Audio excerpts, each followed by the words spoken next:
Now, this class is a year-end review, and that means I'm basically going to go over what it takes to make a complete drawing. At the very least, something that looks complete anyway.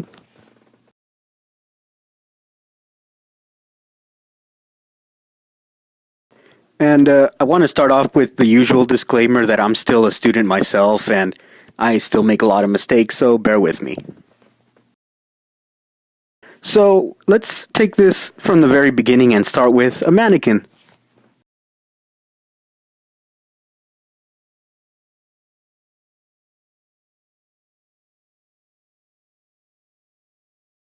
Now, all of you know what a mannequin is, and I think it's basically the best way to start, especially if you start with a huge pen size. For example, the size I'm going to use here is 16.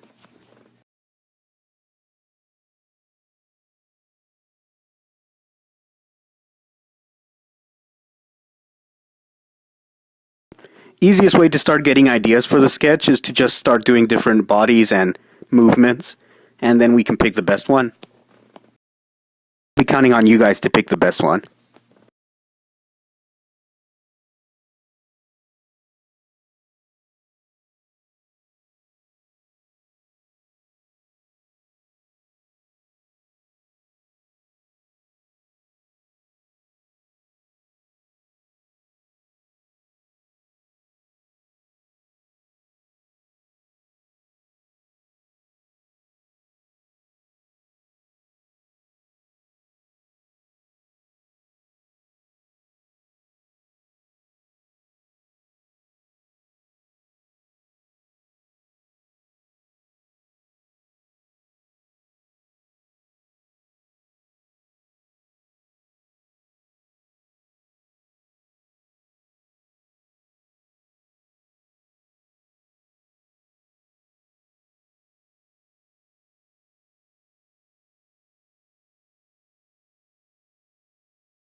Alright, so since there's a year in review, let's take this quick time to check out what makes the proportions of a mannequin.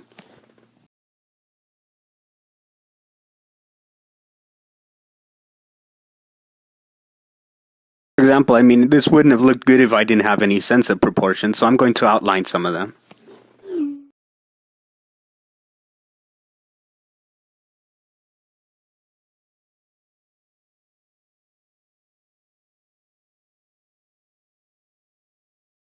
Obviously, the head is a good place to start with.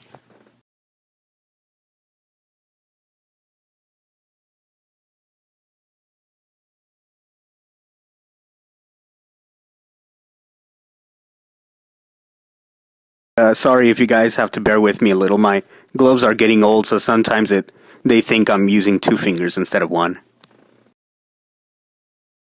Oh, for the question about what pen, I'm using the pencil pen.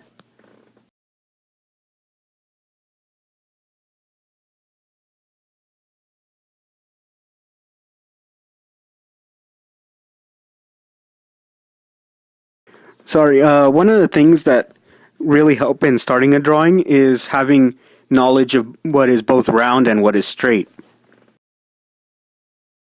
Best way, by the way, is what I've drawn right there, doing cylinders.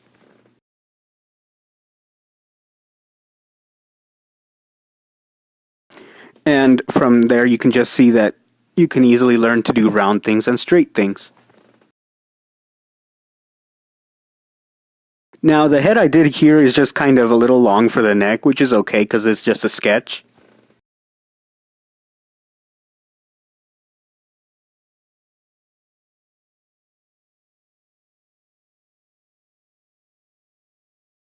Probably be a little better if the head is a little lower, like how I just did.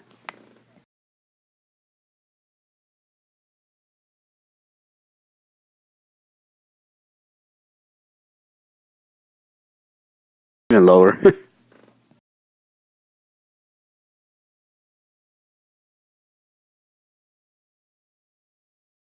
can see I've already kind of messed up some of these proportions here. It's okay because we're going to fix all of these.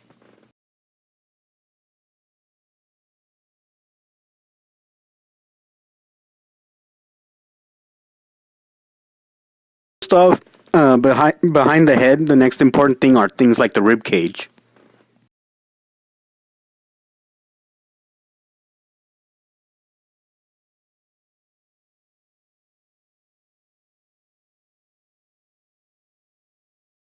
For artists, probably the entire midsection from the rib cage, the hips, and the head are probably the most important things to start out with. Sure, you've got the occasional artist that does stuff like shoulders or arms, but we'll leave that to them.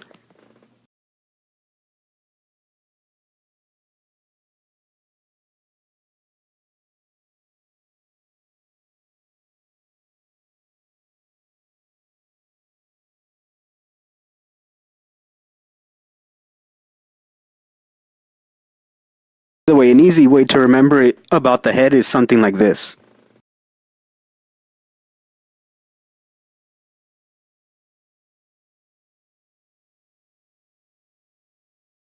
Those blue lines I drew on the top and the bottom of the rib cage?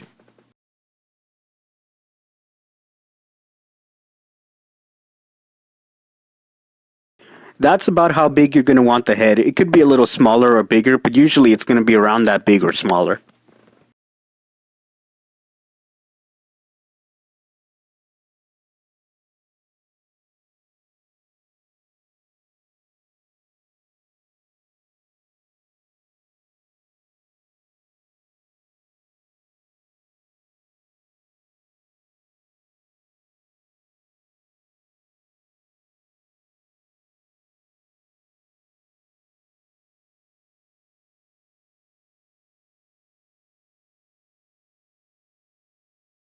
And as you can see, I'm already starting the shoulders. An easy way for doing shoulders for the anime style, like I do, is two heads. Now, usually I actually just measure this by using my fingers.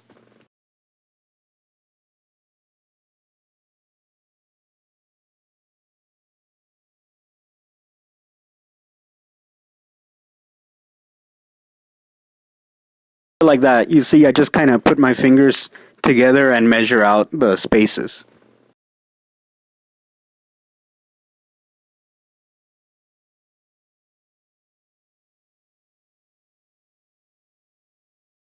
And now I'm basically going to measure out the space of two heads. It's a little in perspective, but you can kind of get the feel that there's two heads between the shoulders.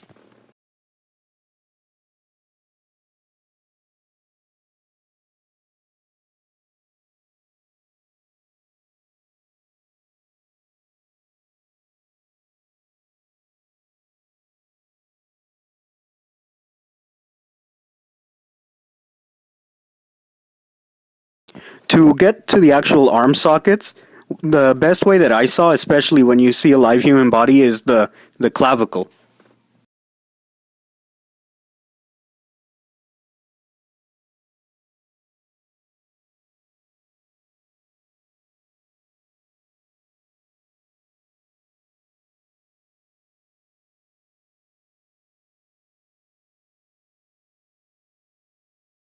You see, the clavicle basically heads right into the arm socket and the little ball at the tip of the arms.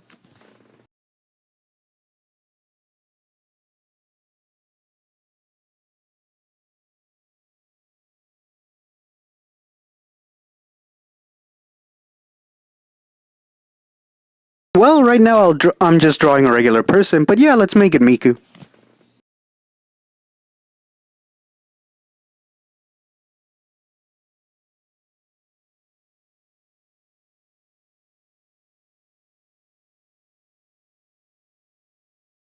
A clavicle noodle is that those two bones that meet at the base of your neck.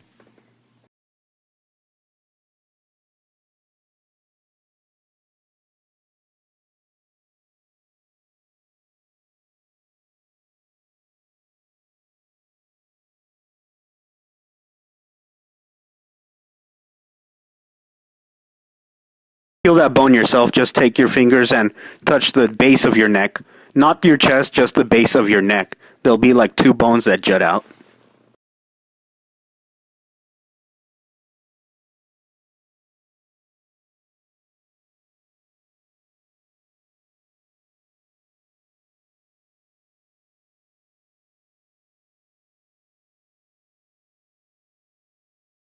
Now, just by looking at a regular body, you notice that, of course, there's a curve to the body.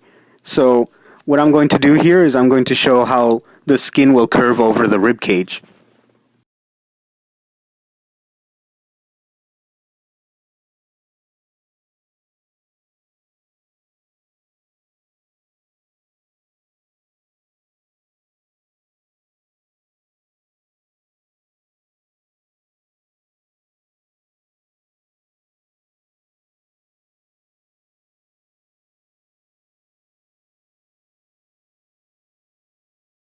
For anyone who's never seen an actual body, especially a dissected one, the skin actually goes over everything, kind of like a bag.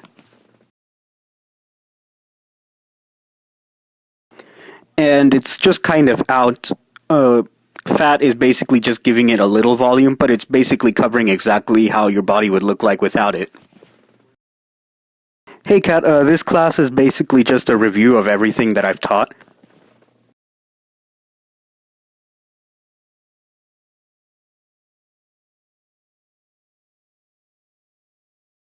The hips are something that I'm going to get to right now, but I want you to notice two things about them.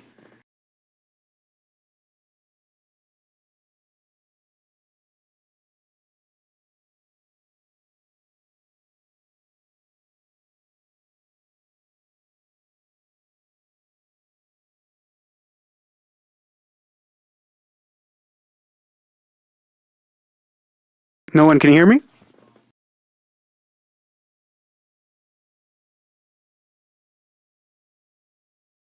Oh, okay. So let's continue with this quick thing about the hips.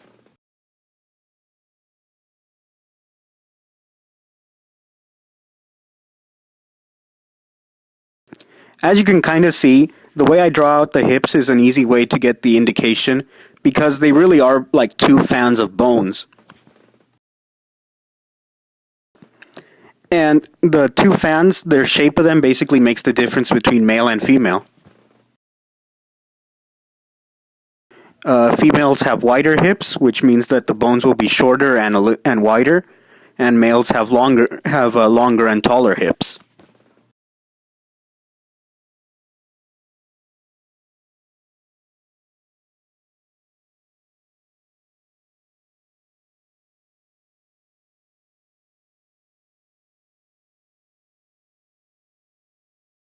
Basically, as long as you remember that they're basically opposites on each side. Female is shorter, male is longer, and female is wider and male is shorter. Since we're drawing a female here, the hips are basically wider and shorter.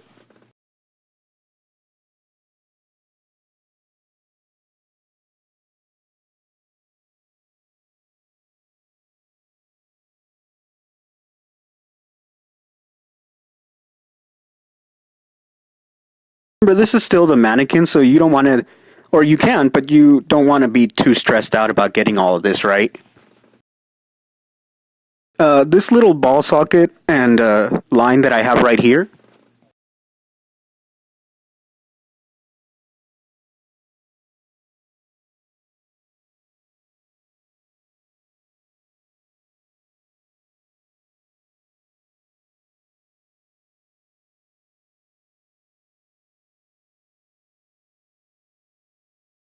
this is basically the line of the spinal column and into the bone that is inside the hips.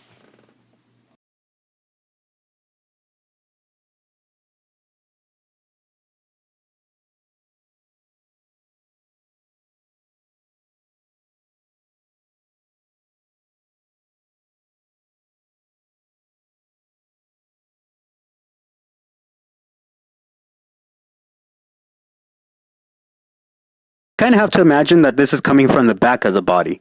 This yellow line that I'm going to draw right now is the front of the body.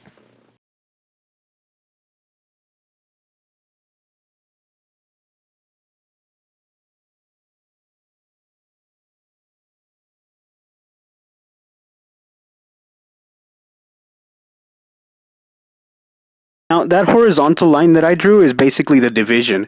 The human body is basically, the torso anyway, can be divided into two parts. The upper chest part and the lower part with the hips.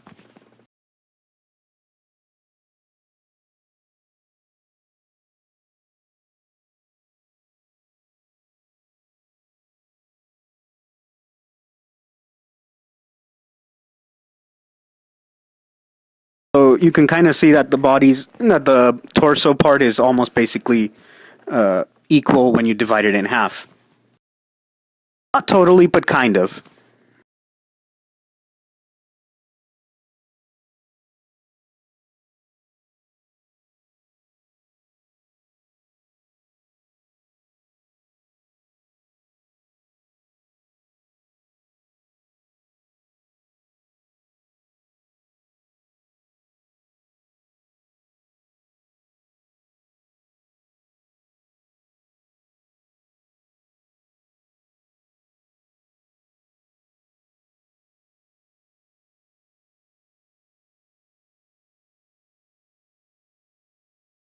Since now to connect the top torso part and the hips, what we're going to do is basically, just like I said, wrap the bag around the outline that we already have. So I'm just going to connect it. And remember, we know that females, they have waists that are more inverted and then the hips go out. Since I draw anime style, this is going to be a little more exaggerated, so you're going to see it a little more clear.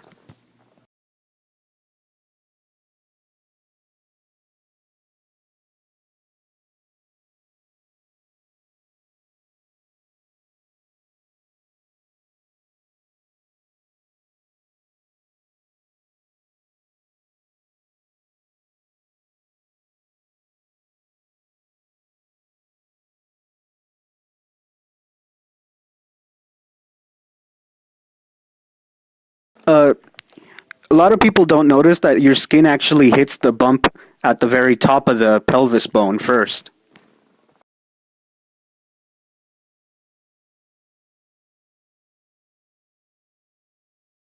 Before hitting the legs. So even though some poses can make it look like it's a straight line, standing in this way, you'll notice that the skin will hit the bone first.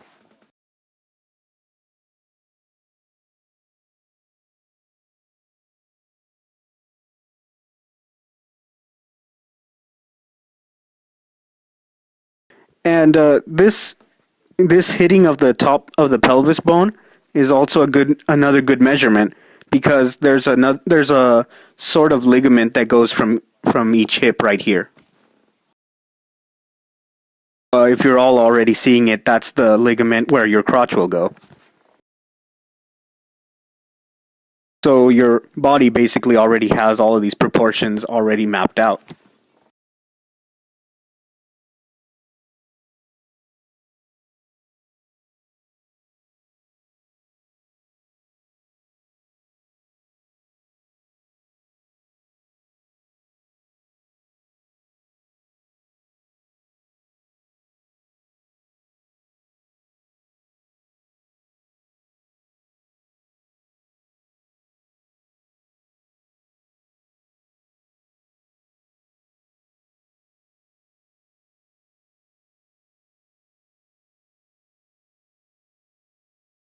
Before we go any further, how about we start mapping out the head?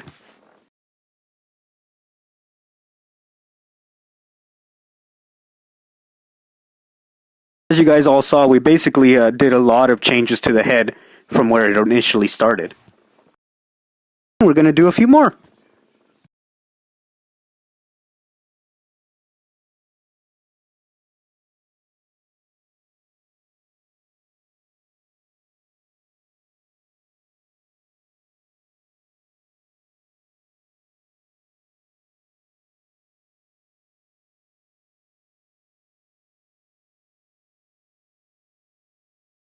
Point out this part first. One of the easy way to change your character so you can easily see if it's male or female is the shoulders.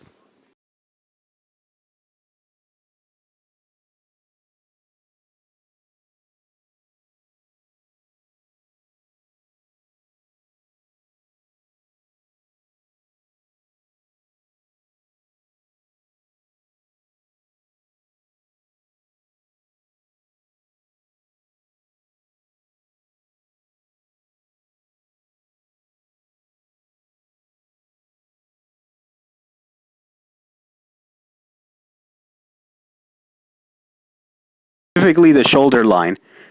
Females have it a little more tucked in, while males would have it out for the muscle.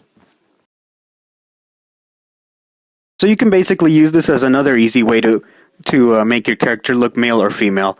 You can just make the shoulders slope or bulge out.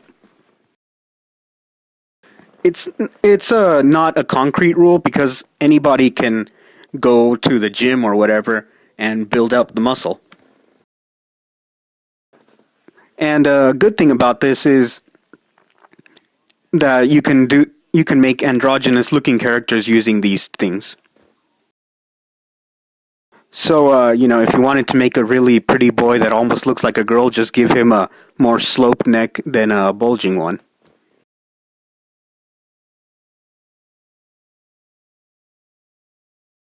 Of course, you'll keep the regular shape of the neck thanks to the clavicle, because this is the part on the back of your neck.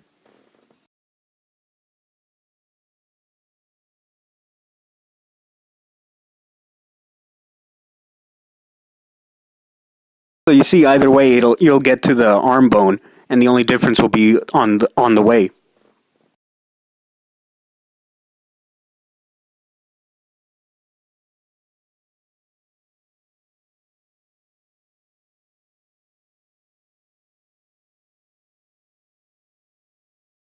Well, sorry for this quick crappy perspective thing, but I basically want to give you the idea of where everything lies. Imagine that this right here is overhead.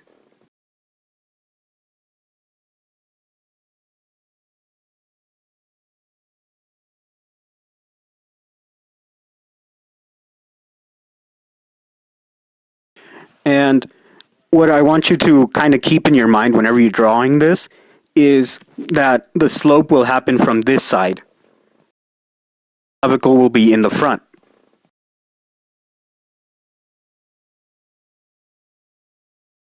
See that they both lead into the arm bone, kind of like a triangle.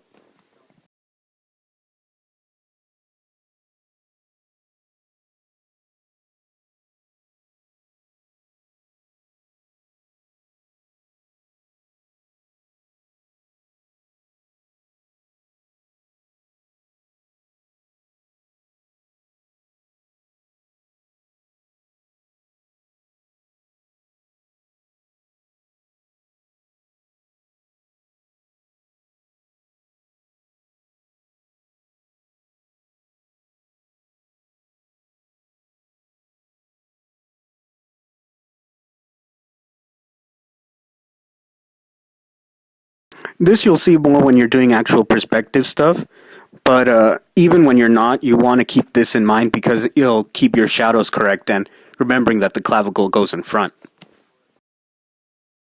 I actually don't know. BP, are you keeping this recorded? Is anybody recording this?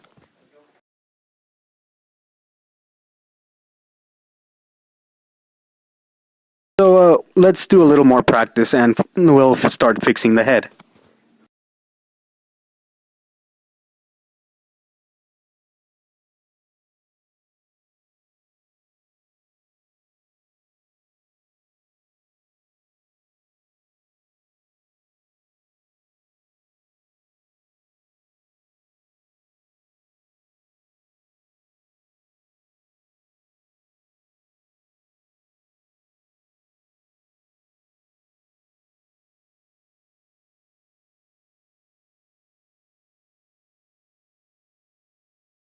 So a head is a really, really hard thing to do. I mean, there's entire classes devoted just to doing the head.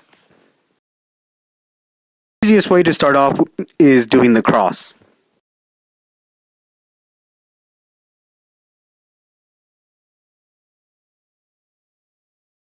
My variation of the cross is, instead of just using the middle line to map out where the eyes will be, I use two lines to map out the tops of the eyes. Sorry, the tops and bottoms.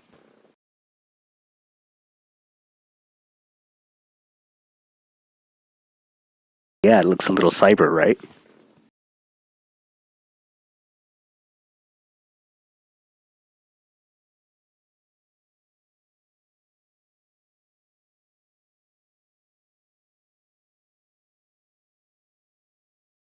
Since the head is a little more delicate, what I'm going to do is just bring my pen size down.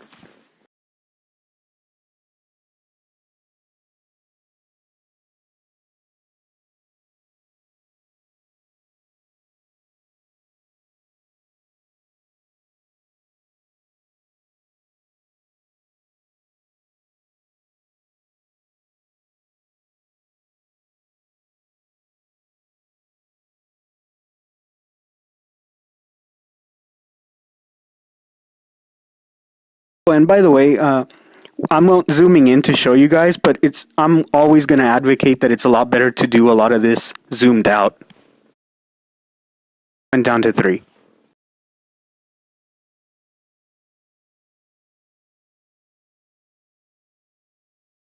Hey Liz, you can try just searching my name, or D Toszi.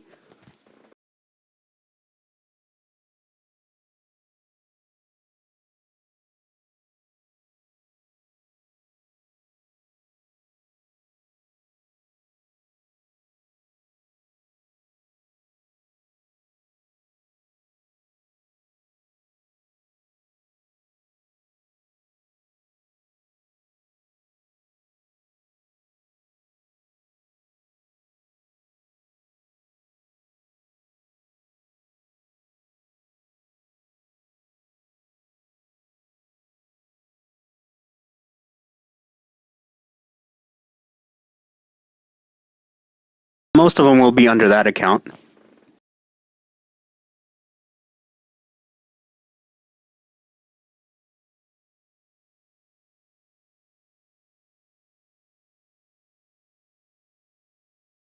do a quick thing about the eyes.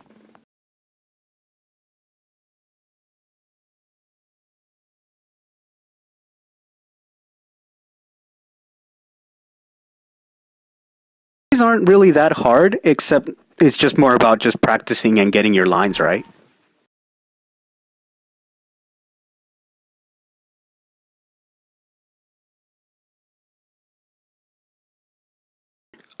Best way to think about eyes is just to do 2 upward strokes or 2 downward strokes with basically a middle. Would be kind of like the middle. You don't want to make it an actual middle, but just something that you're imagining that's there.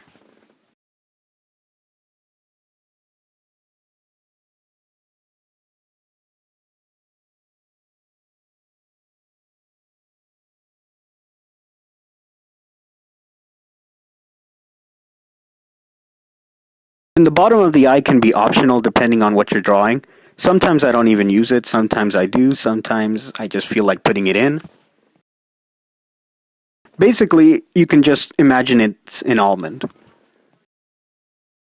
So yeah, if you're having trouble with eyes, grab an actual almond, especially one that's kind of teardrop shape, and just draw it out.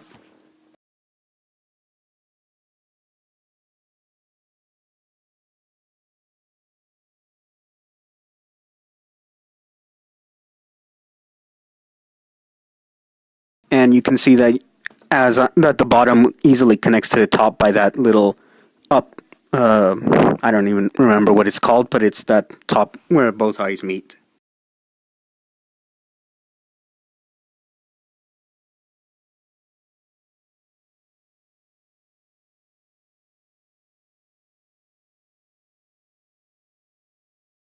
Now, since I draw anime style, the iris or pupil, that the part where you're seeing out of, that part is going to be the large part of the eye.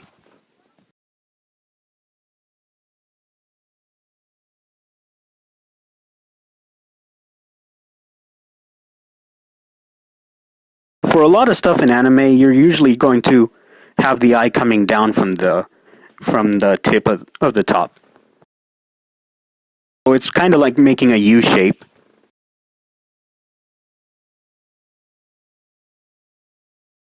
Some anime go a little different. Some of them just make circles, and or some of them just use straight lines. Preference is using the U shape, but I'll show you one with just using a circle.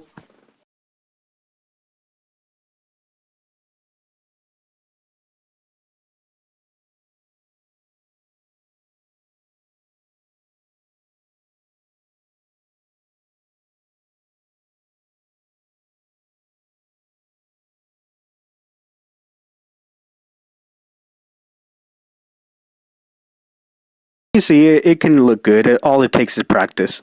Lots and lots of practice.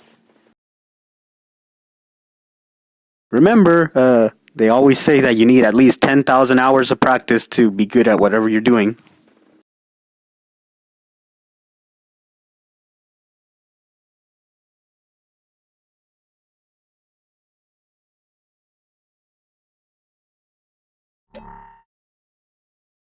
The actual eye, you can just basically get the initial shape right. I'll do a full colored eye later, but for now, let's just show you how it would look completed a little.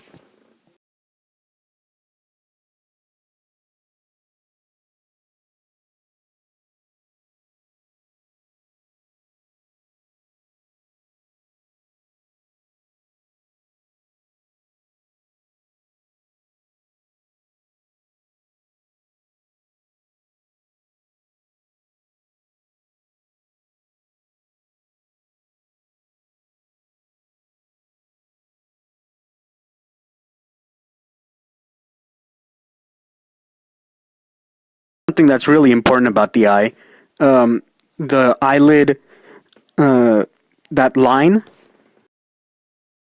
don't have it there, it's going to look weird.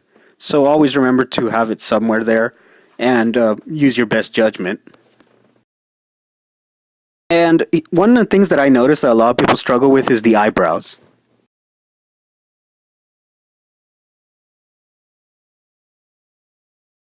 Sure, especially in cartooning, eyebrows can be pretty liberal on where they're going. But if you want to start with a basic application, this tip.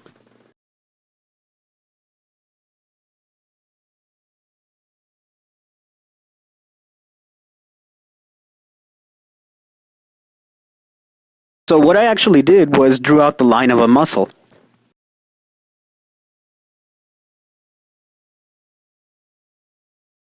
There is an actual muscle that connects from the tip of your eyes to where your eyebrows will be. You can make gestures with your eyebrow. The muscle is really shaped like something like that.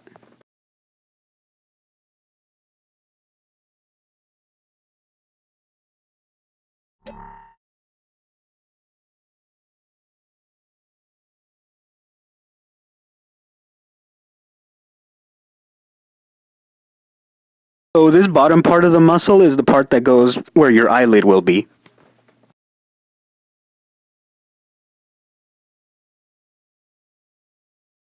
Top part of the muscle is where your eyebrow is going to go.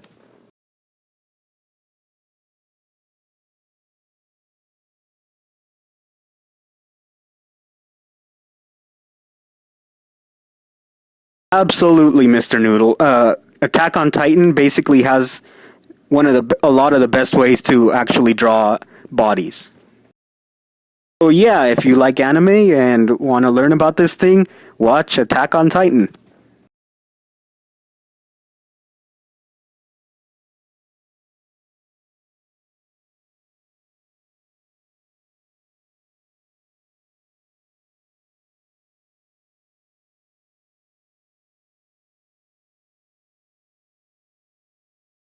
Yeah, especially the Colossal Titan. The arms and the feet are not at all in proportion, but the face and torso of it are definitely really, really detailed. Who don't know about it, if you Google Attack on Titan, that really, really giant looking muscle thing is what's the Colossal Titan.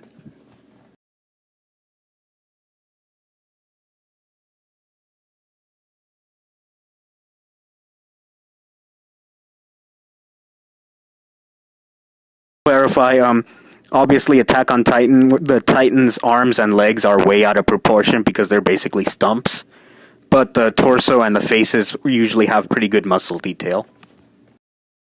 Let's go back to finishing the face.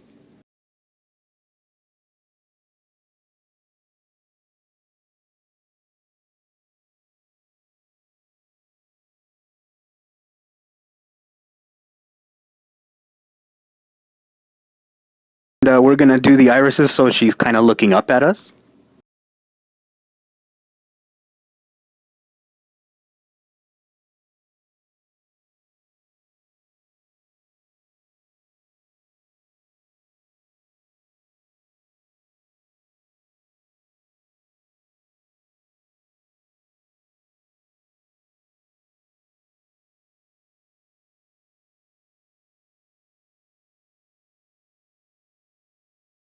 Wait, one thing that really helps in making sure the eyes are looking right is to draw lines.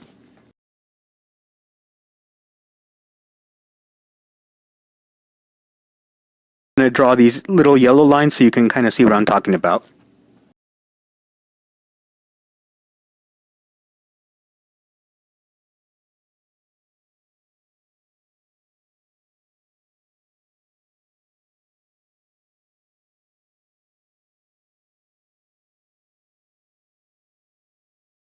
Just basically imagine if you've ever taken a wire and bent the tips, just imagine that the irises or pupils where she's looking out of, that they're basically in sync.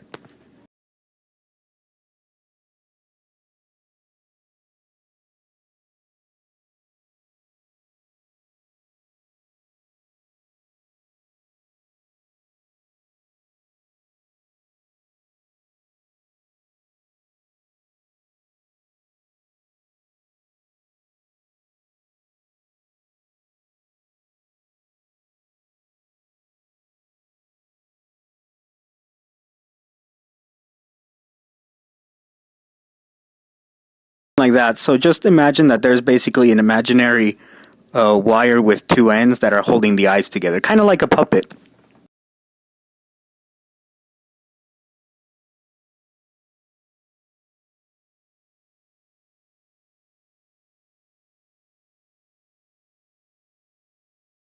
Since she's a little standing far from us, she's just going to. The eyelids probably aren't going to be noticed too much, but you always want to make sure they're there.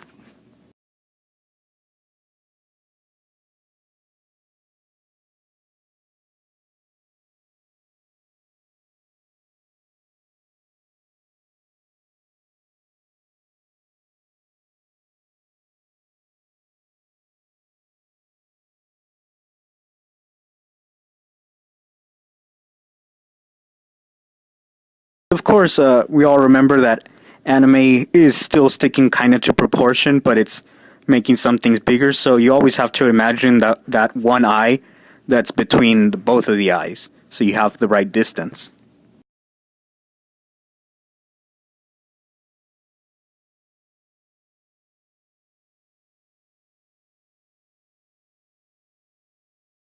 Now, since we're drawing this in three-quarter view, here's an easy way that I've used so you can easily guess where the cheeks are.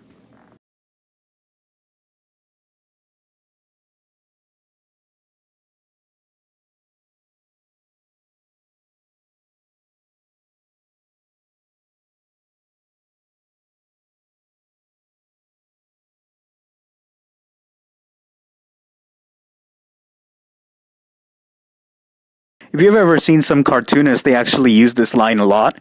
It's basically two circles or triangles or whatever.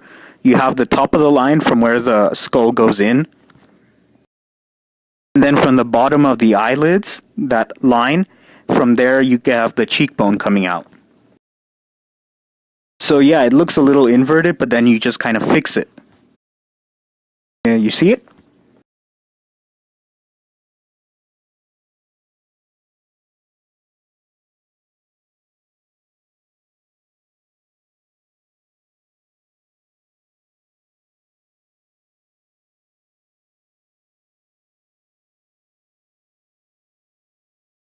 Now, here's where a lot of people get some problems with the face.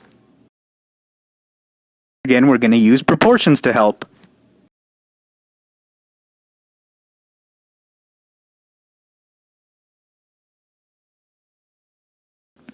So this time, instead of using heads or fingers, we're going to use the eyes themselves.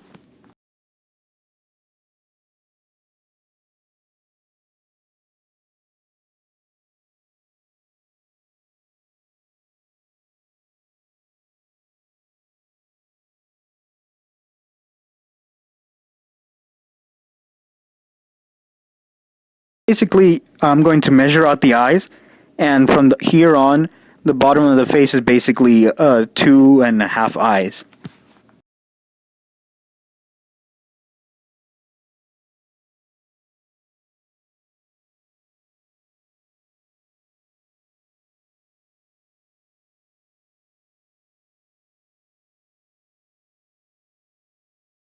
like that. Again, it's not exact, and you don't want it to be exact because then it'll look too plasticky, but you just kind of want to get the feel of where they are.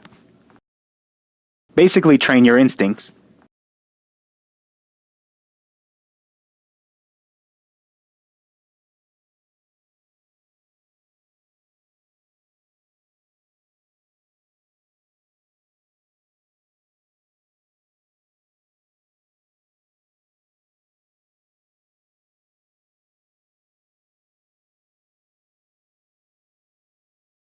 And as you saw, I kind of did a little dip, which is for the cheeks, and then a more straight line.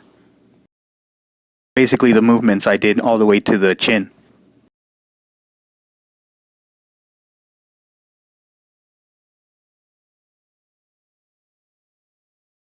Yeah, I am still sketching.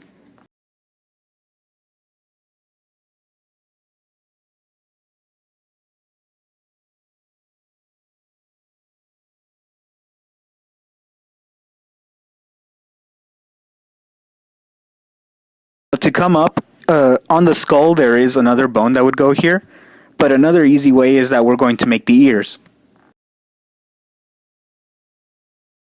The ears, the nose, the mouth, all of these are connected, and of course we'll also make out the rest of the face.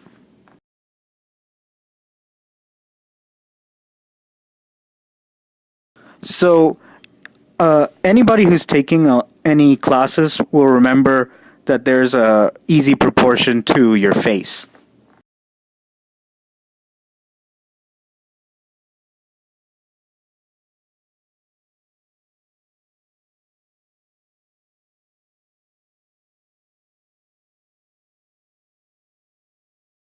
Part of this proportion for the face is top of the eyes to bottom of the chin.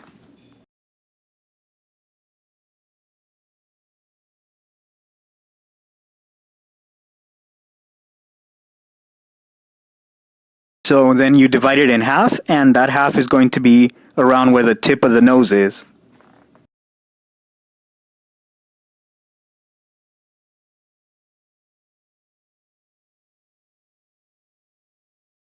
Since this is in proportion, the tip is going to be a little more off to the side.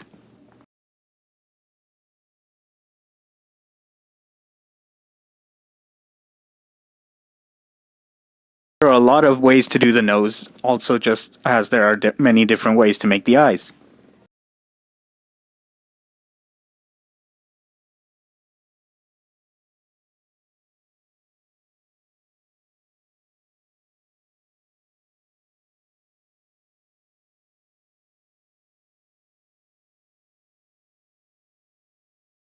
Each of those are different ways to make the nose, and let me use a blue outline so you can see the complete way for the nose.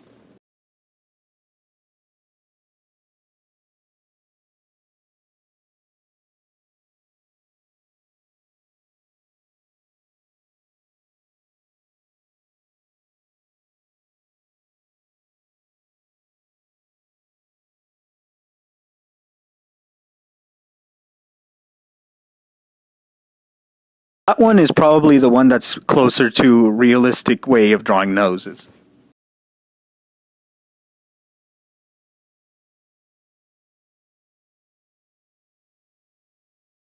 But in anime, especially the kind that I draw, the more cute moe anime, you want to use noses that aren't too obstructive.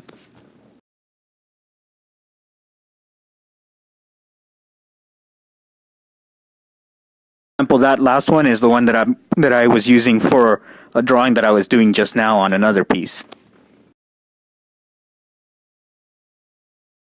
This top one is the one that we're using right here.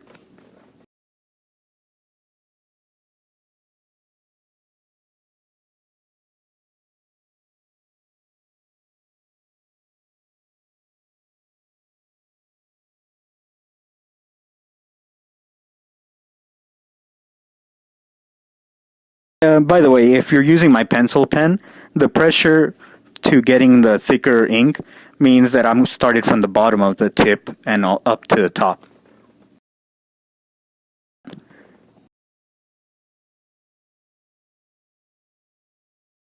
Now, to finish the facial proportions, the mouth is just like we did with the nose, in the middle.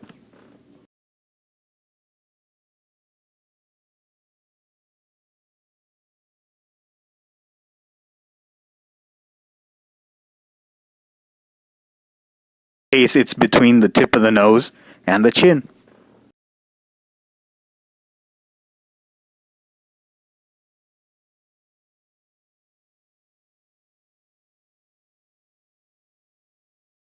And since we're still using the more cute anime style, I'm going to divide the mouth in basically two parts.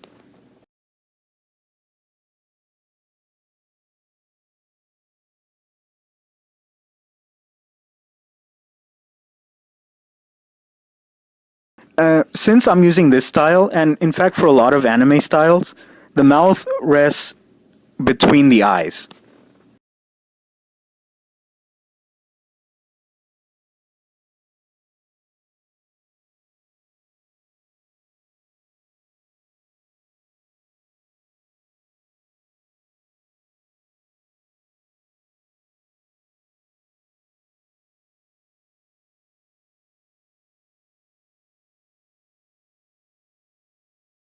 See that?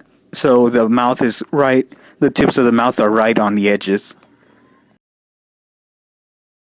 And especially now that we have the nose, we can start doing the ears.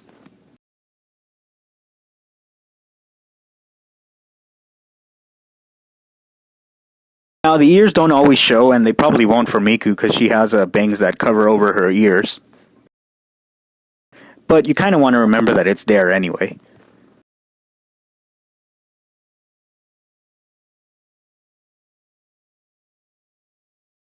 Ears are kind of half an eye away from the eye.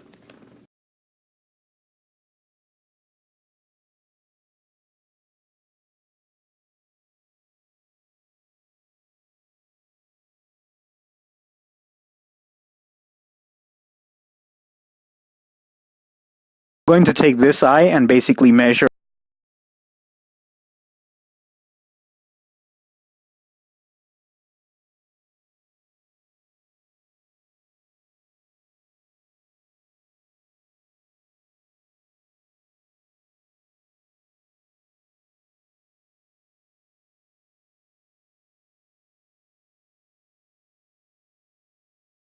I'm taking that measurement, and from the tip of the eye away is where the ears are going to start.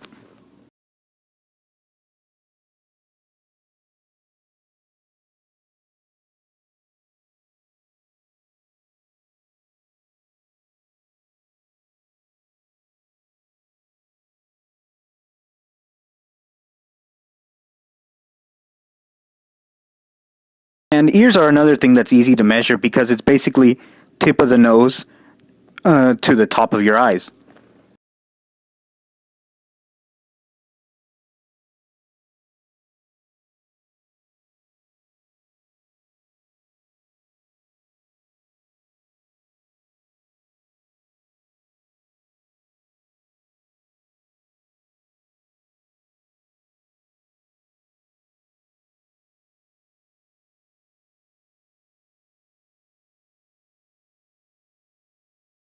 Slant.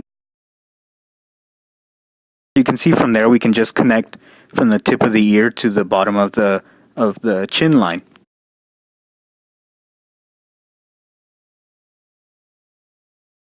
Slight kind of pronounced.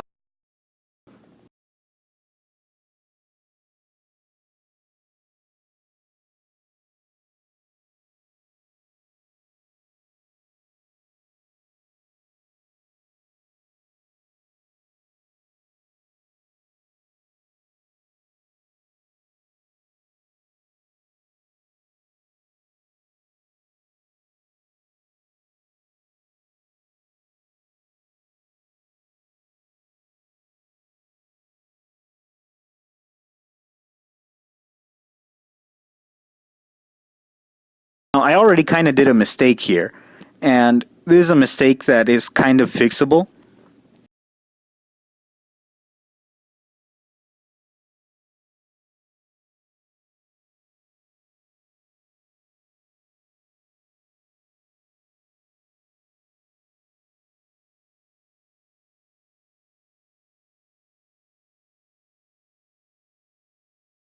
At the same time, zooming out, I see that it's not doing too much of a bad effect, so I'm just going to keep it.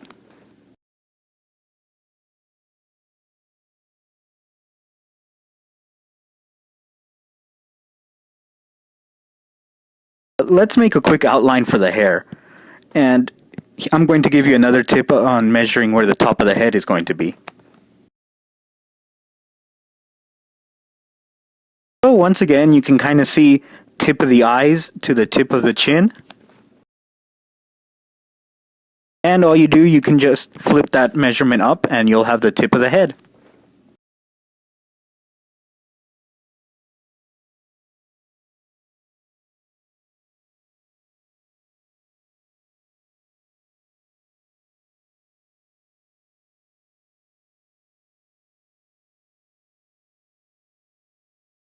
Again, I'm not really using any fancy measurements or anything. I'm basically using just my eyes and my fingers to kind of like squeeze out where the measurements are.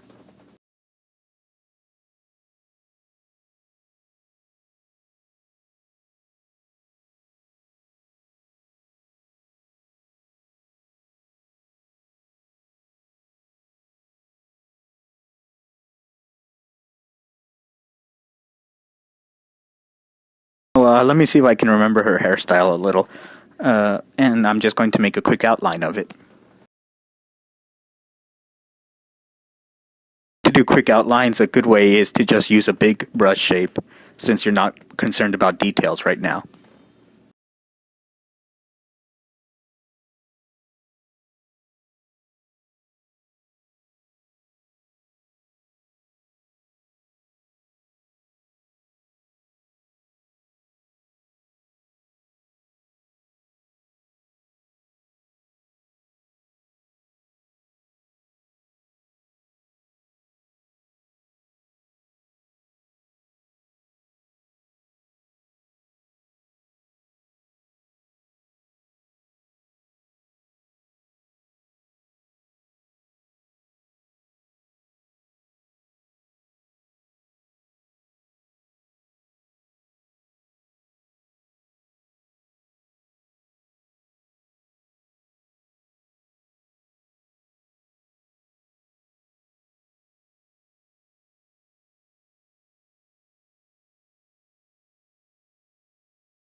So you see in basically a few steps of proportion, I basically mapped them out, but you can easily do this in around 1 or 2 minutes. But in all those steps, we already have the head basically done. Go back and finish the body.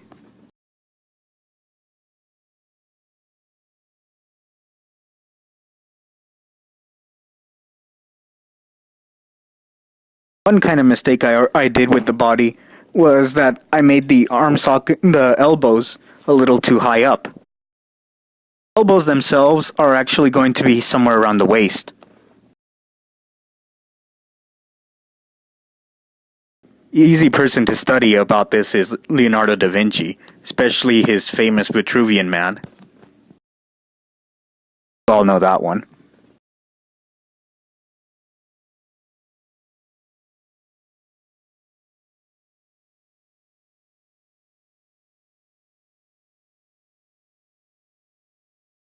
And that one basically gives you all you need for proportion.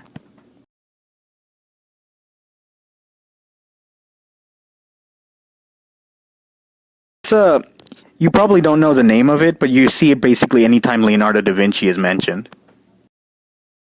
It's that one with the guy inside a giant circle.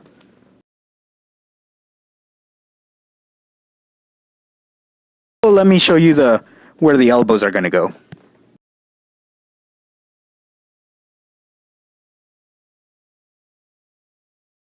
Almost had it right, but that's basically where they're going to go.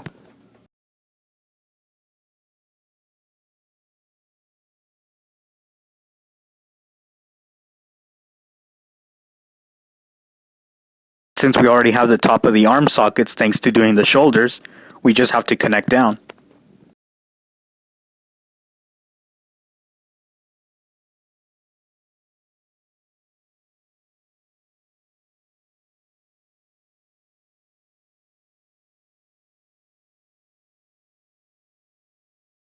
One thing that a lot of people wonder about why their arms don't look right is that a lot of them do them straight, and the arm actually has a little curve.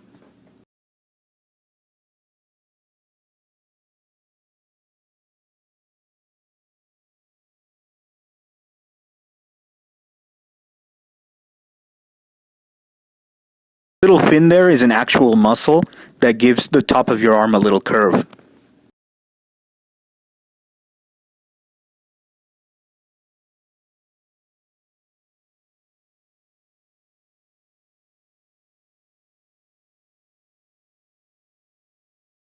And the other muscle of your arm, I forgot what it's called, I think it's the bicep, comes out from underneath that and does the rest of the arm.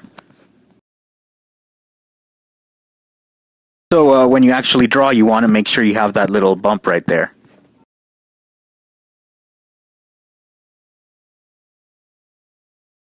Of course, it all depends. If you're raising your arms, it's going to look a little more pronounced, or it might be a little more straightened depending on the position. Be aware that it's right there.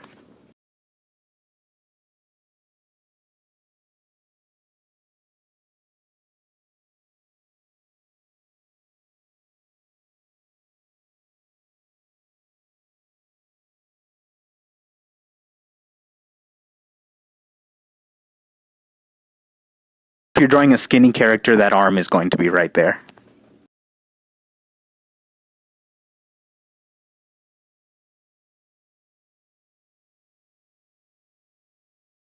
Of course, the other side of the arm is round too, so don't make it too straight.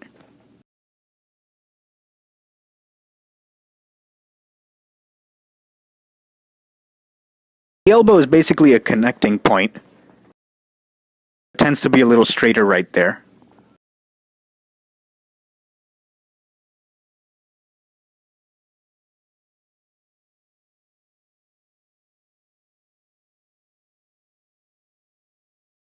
And you can kind of see that I made the forearm, or the bottom of the arm, a little too long. So here's where we're going to go in with proportions again.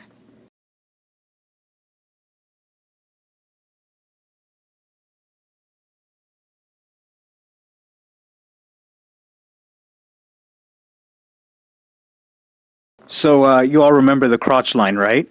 So right here is about where your wrist is. So all we have to do is just make sure that the wrist falls somewhere there.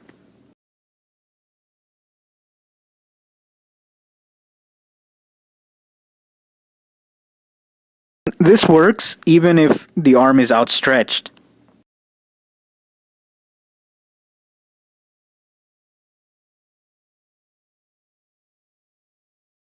If I had the arm up,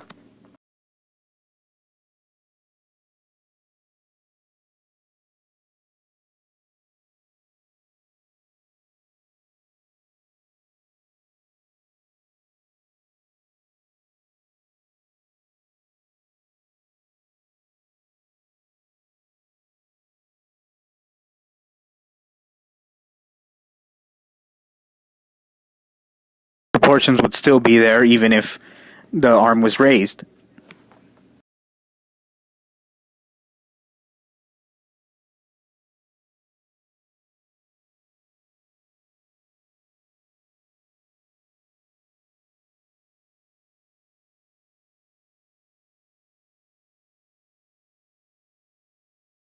That's the best part about proportions.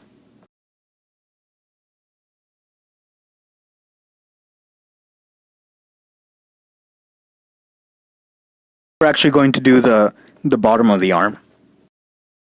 The way to think about it is kind of like a bowling pin.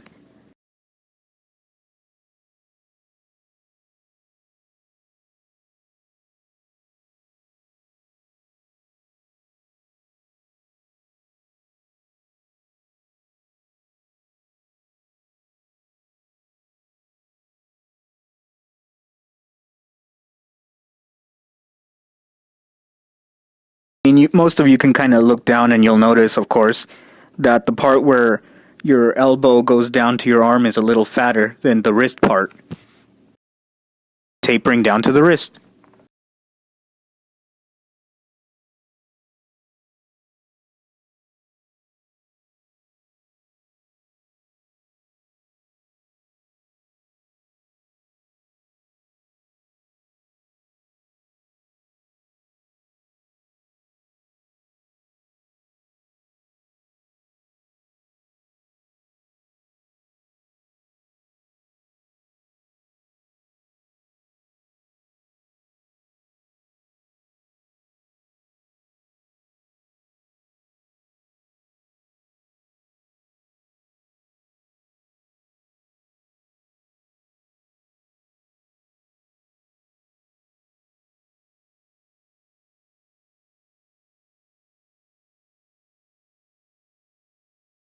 see that we're basically almost pretty much done with the torso.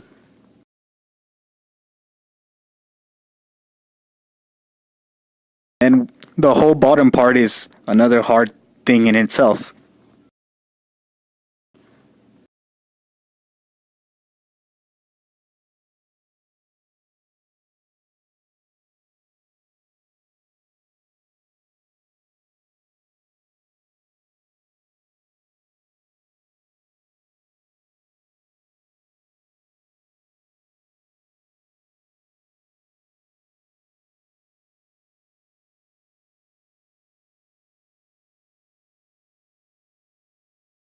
Last thing before we move on, you kind of want to make sure that where the skin hits the pelvis, it's especially on a skinny character, that it's pronounced.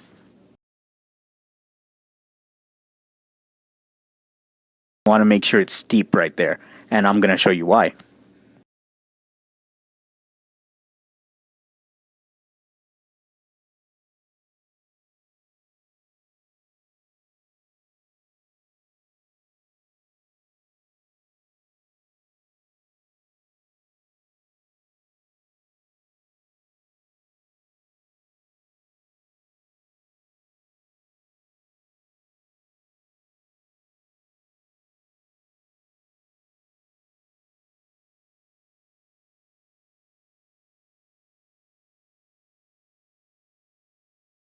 Since I'm drawing a girl, another easy trick to give them is to give them a little more of a belly just around the tip.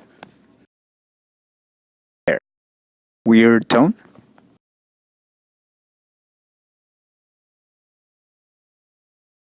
Helps give it that feminine look.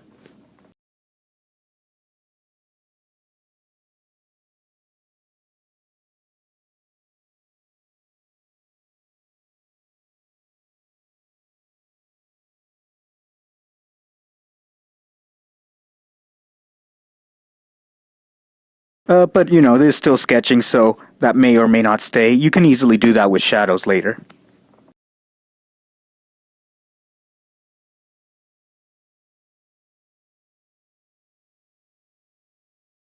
So the leg that gives the most problem is the upper leg.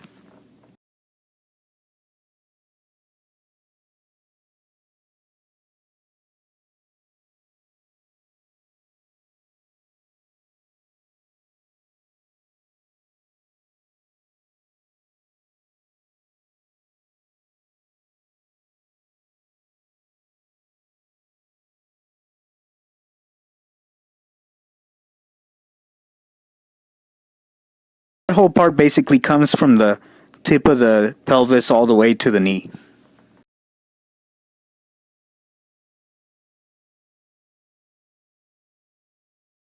Once you know what some of the workings behind it are, you'll start to find it a lot easier to draw.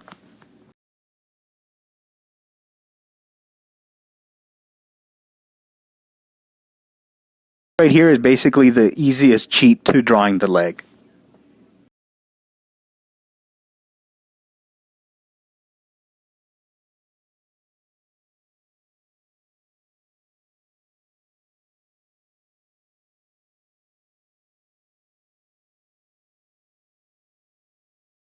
That green line is an actual ligament that goes from the tip of the pelvis to the knee. And it what gives a lot of the shape, or helps give a lot of the shape to the leg. Other parts are the muscles. You have the muscles right there.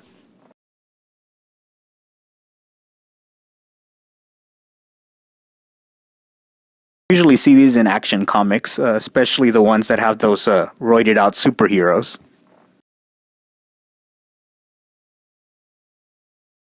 But those muscles exist in women too, and all we do is just not make the definition of them.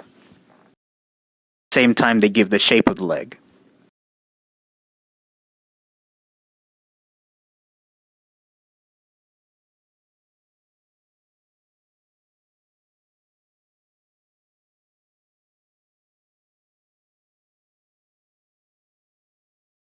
So now let's just outline the leg, and you'll see how the muscles give it the shape.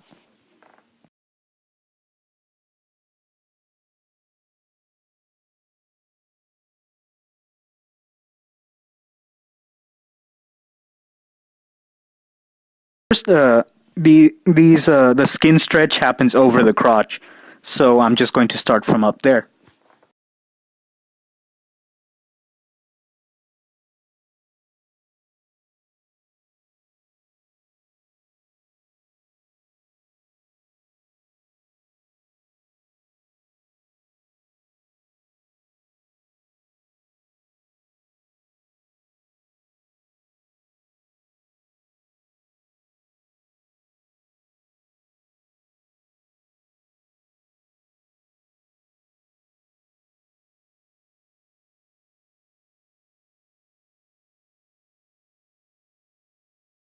The knee, as you saw, is basically almost the same way as you would draw the elbow.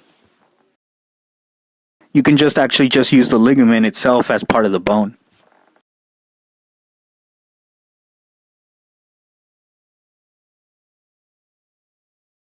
That jutting line I'll actually erase when we ink it over, but for now that's just going to be there.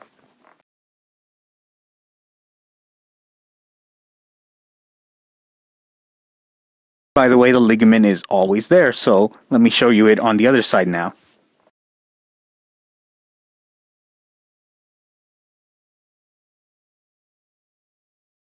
I stretch because it's always connecting to the knee.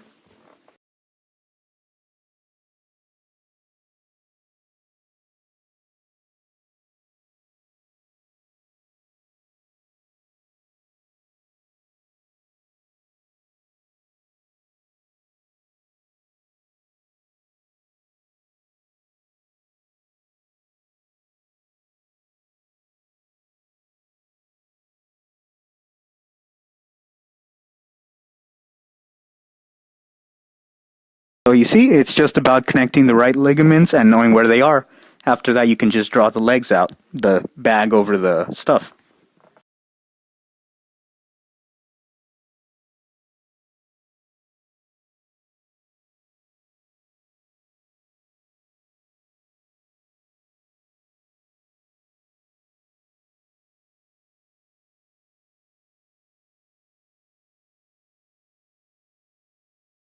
See, with just a few simple lines, you can already see an easy way of making the leg.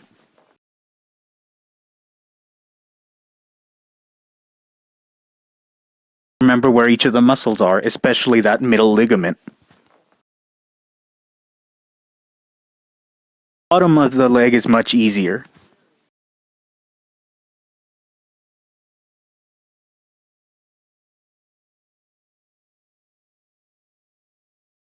Shoulders, you can already see the proportion. It's basically the same repeated over.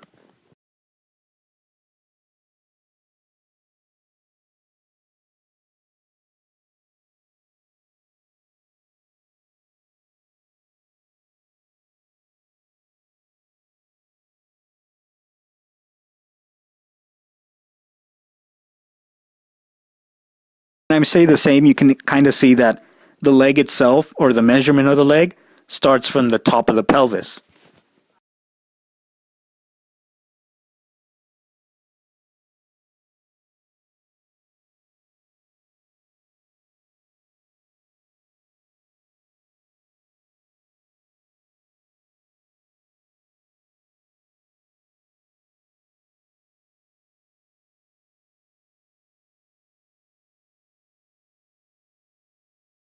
Now, this is a little easier if you can just remember that there's really only one big muscle to the bottom of the leg.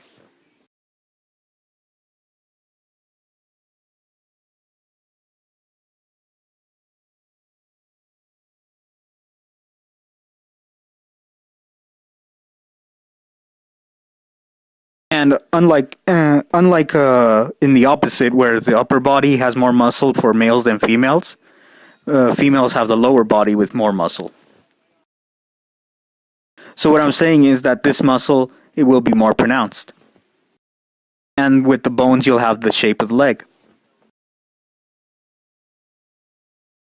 You can feel this bone yourself pretty easily because it's right at the very top of the bottom part of your leg.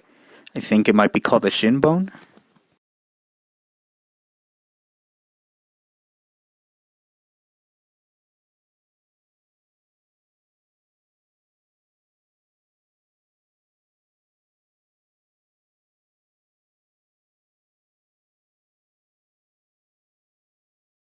You know those two shapes, you can kind of rotate the leg all you want and you'll still have the right looking leg.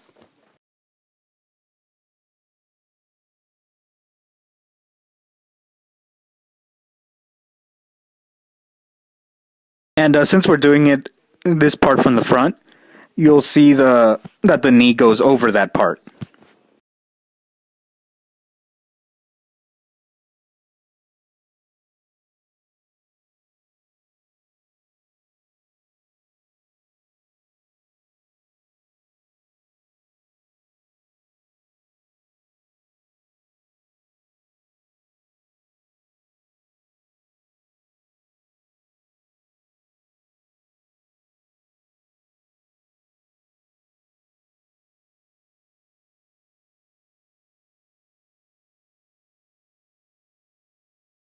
So that part that you're seeing right there, you can see that there's a big shift on each side.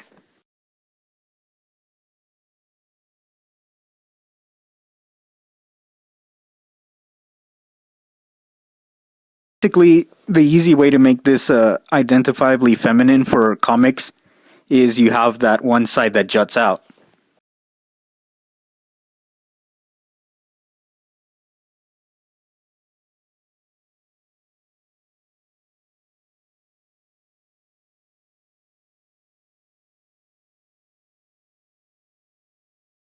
And from there it just tapers down all the way to the ankle.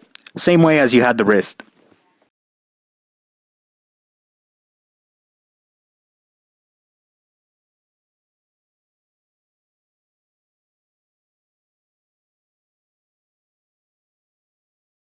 Works the same way if we have the leg turned.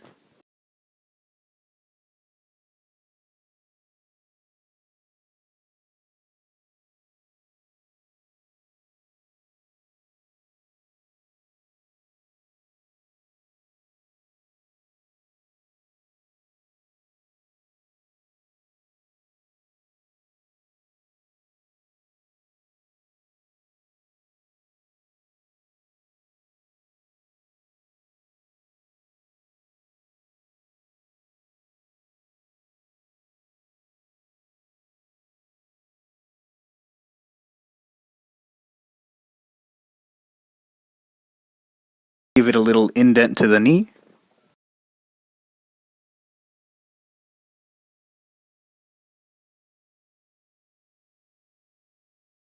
Now we're on the last part, the foot. Oh yeah, the foot. Everybody hates the foot.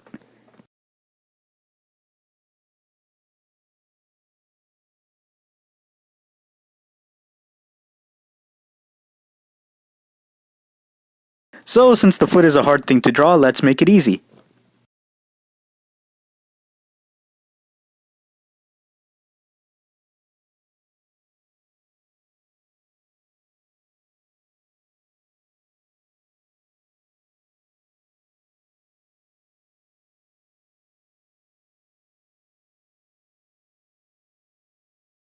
Let's start with that circles. And now let's do the outside.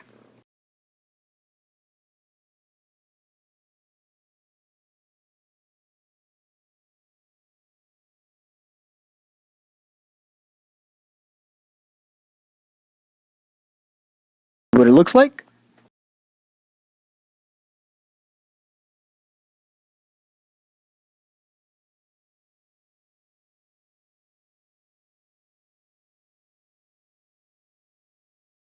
From the back of that circle, let's make the rest of the leg.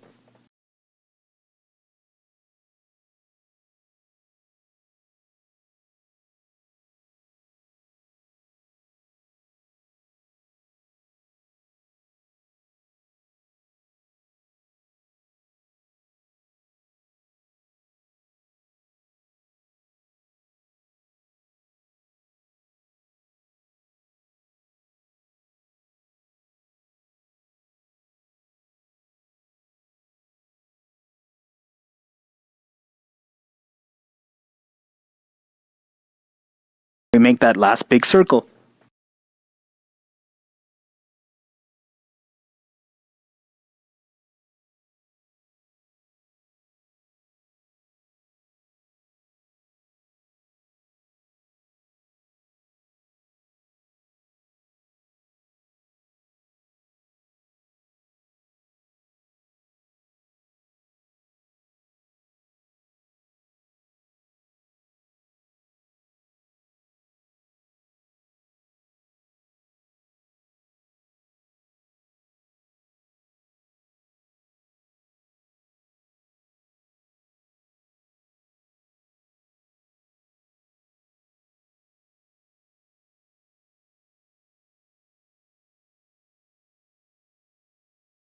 Well, yeah, I basically draw it as a shoe, but of course there's a you can fill it in and give it the fingers, which is what I'm going to do. For now, let's do the hands next, and we can do both at the same time later.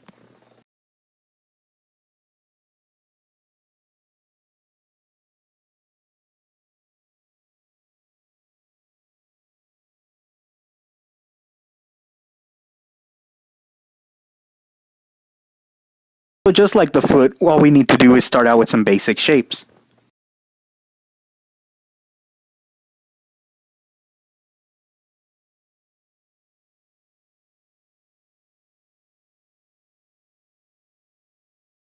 And an easy way to do this is to divide the hand by putting a line straight down the middle.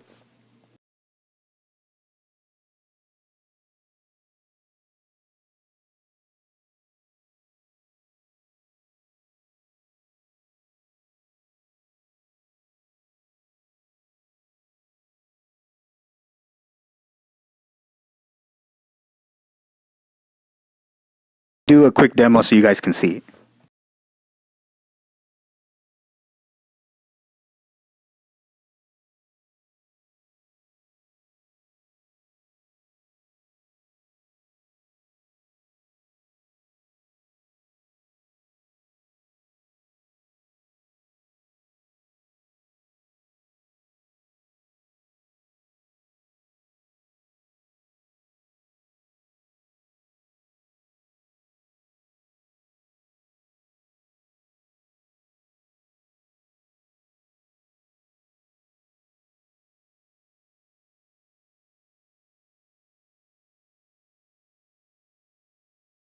You see it? This is the mannequin I like to use for my hands. And again, this goes back to anatomy since this is kind of the way your hands are connected.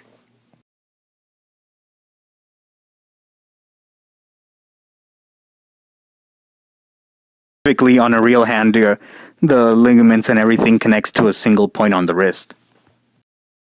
So, gross oversimplification, of course, but you know.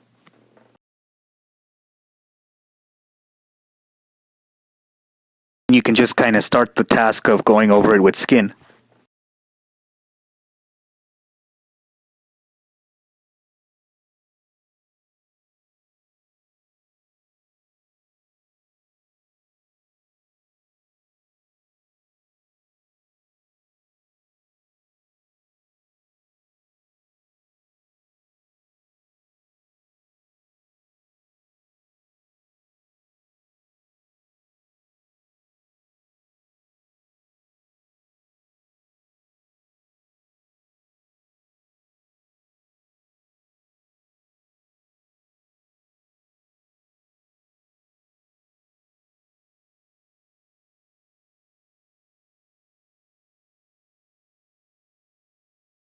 This is a little bit of a fat hand and it's not as graceful as usual, but this is your basic idea.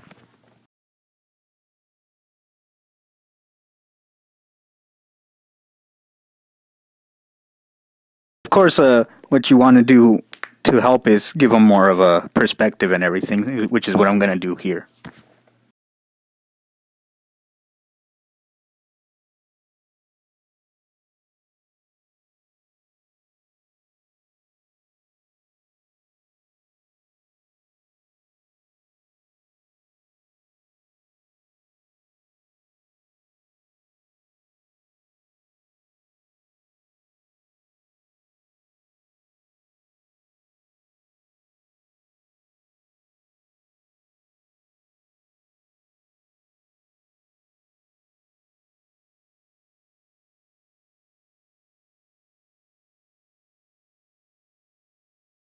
And one thing you want to remember with the hands is that the thumb basically free floats. Means of course that it's not stuck to the side. You can put it over your fingers and everywhere. Doing here is that big circle right there is going to be the thumb.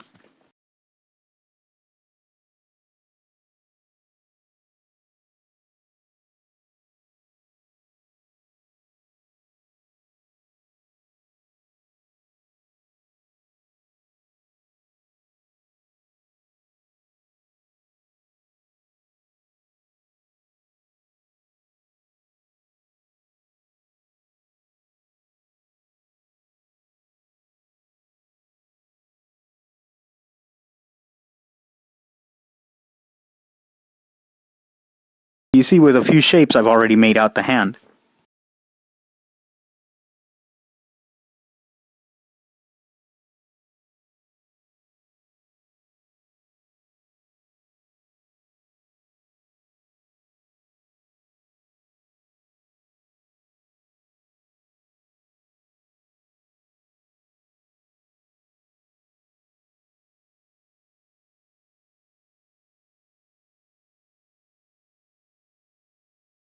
Of course, I'm not saying hands and feet are easy, but these are easy ways of doing them.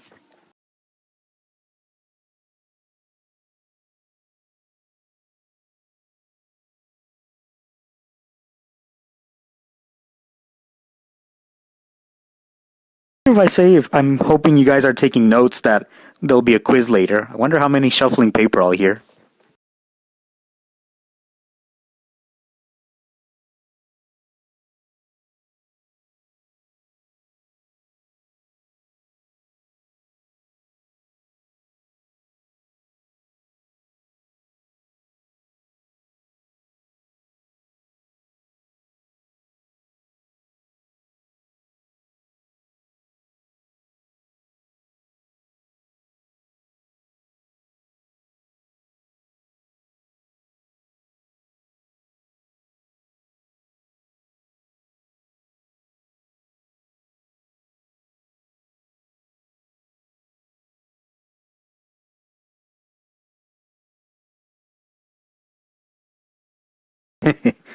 So now that we did the hands, let's finish off the feet. Feet are really, really hard. Only because they're basically elongated hands, and hands are already hard to start with.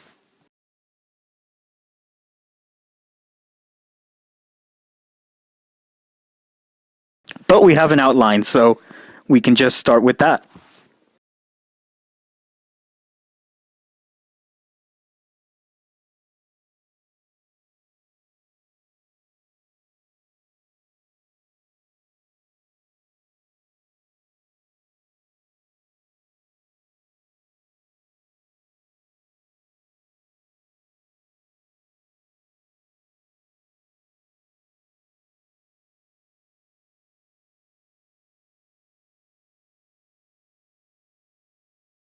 Of course, you guys saw that I used kind of a shoe shape for the feet, but of course, for the actual foot, it's going to be more flat.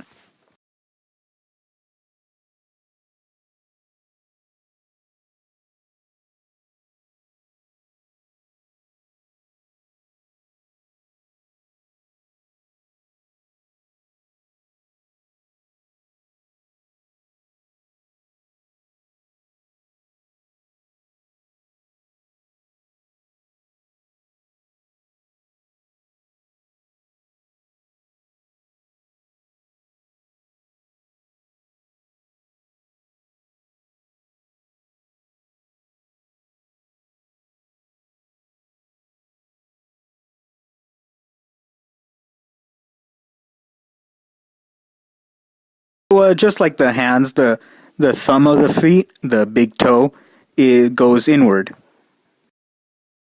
Opposites.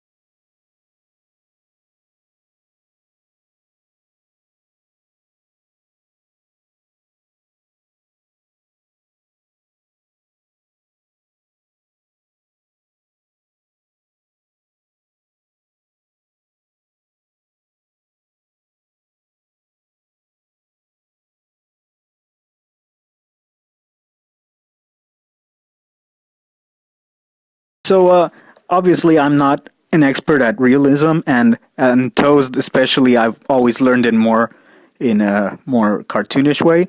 So they're going to look a little different than what you might expect.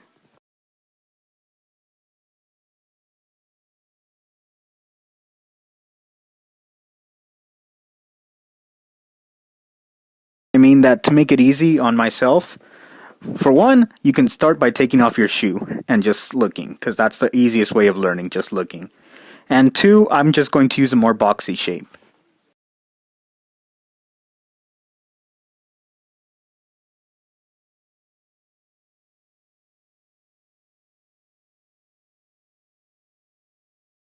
Be very aware of that. There is a bone that juts out on that way in your foot. So if you don't put it there, it's going to look a little flat.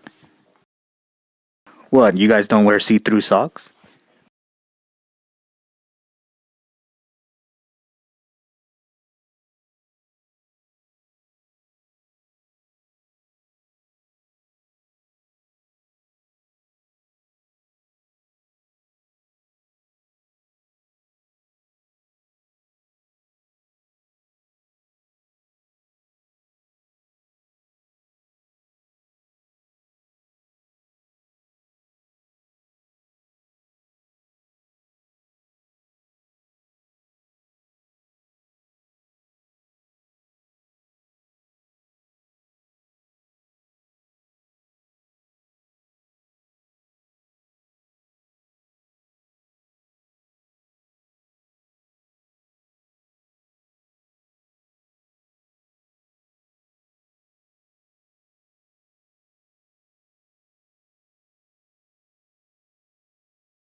And just be aware that usually, especially because of the shoes and everything that we wear, and just because of their shape, the toes are more curved inwards. So you want to be aware of that.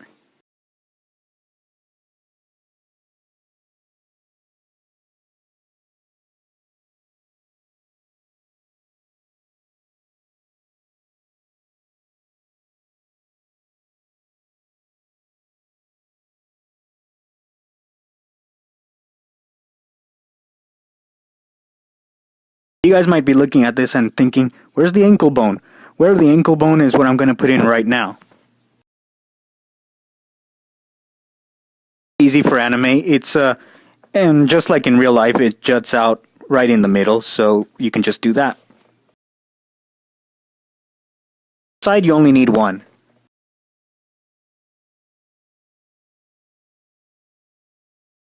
When you're looking at a foot from mostly the front, you're going to want to remember this simple trick.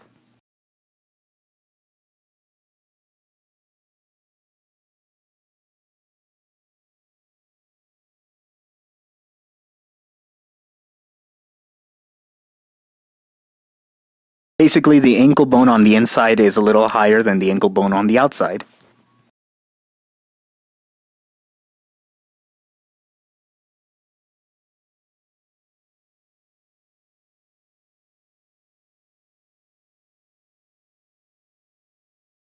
By the way, this whole ankle bones and everything, I can't tell you specifically how they are, but they basically sit on the top of your foot. So you can just use this diagram to remember where they are.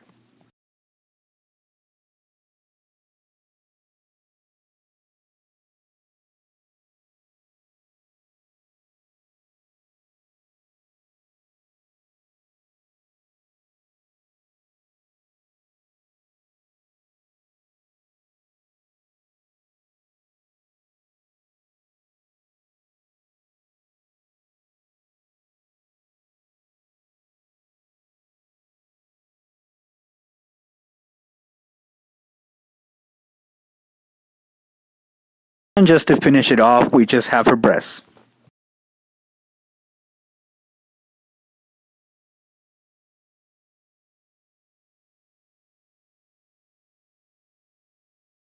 And the reason why I'm doing this last is just because it's something that you want to focus on, but it's also something that's all can be considered separate from the body. Now, the breasts also have a specific way of connecting to proportion and thanks to muscles.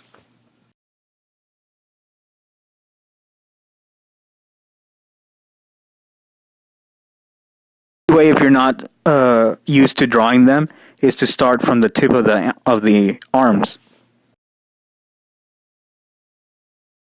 A lot of ways to start, and I'm going to show you pretty much all the ones I know.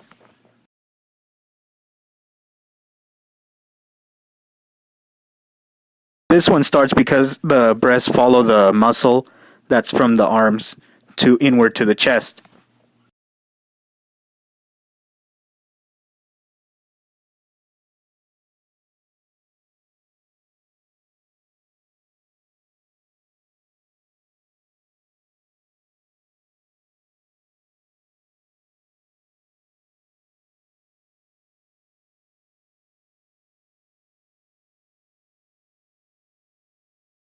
This one's pretty easy.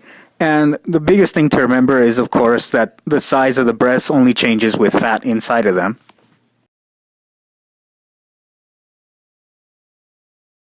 And the biggest problem that I see a lot of people doing is either making them too flat or too round.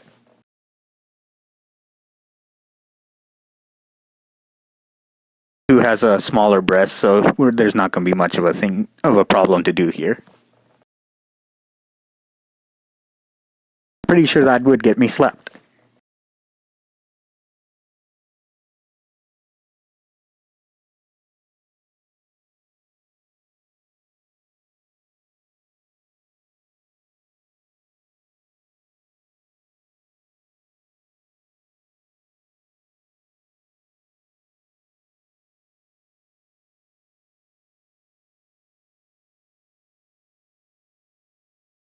Let me show you what I mean by not too flat, not too round.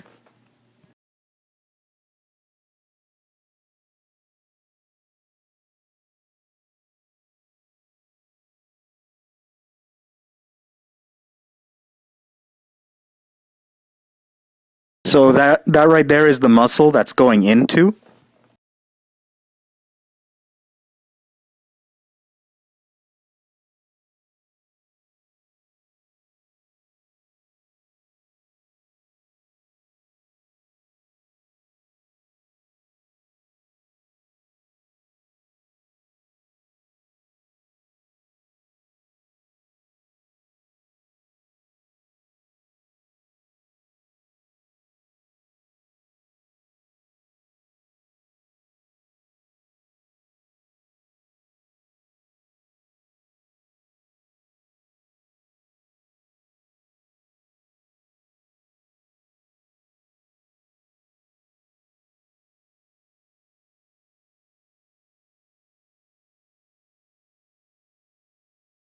So just like with the face, we have two different strokes.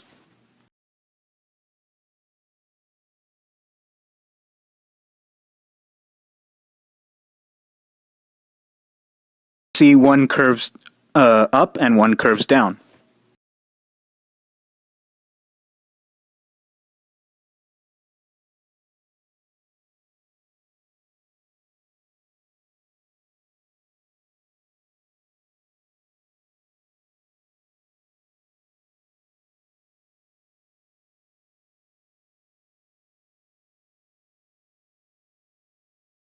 And then the bottom of the breast basically just bottoms out. Because, as you know, it's basically holding a water balloon.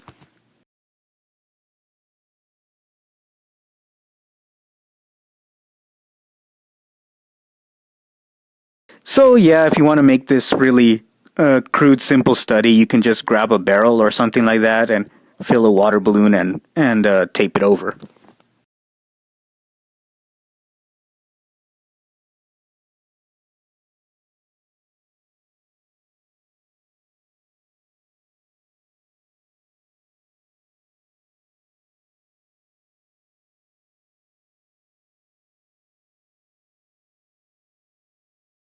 And as you see, it just works out the same way from the side.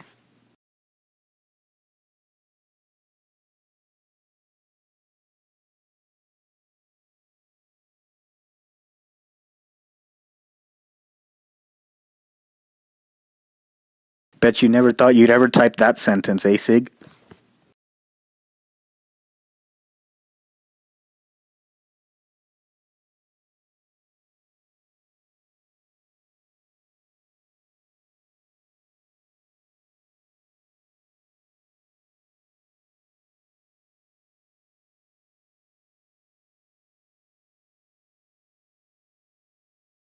You can see the the both muscles right there on the side.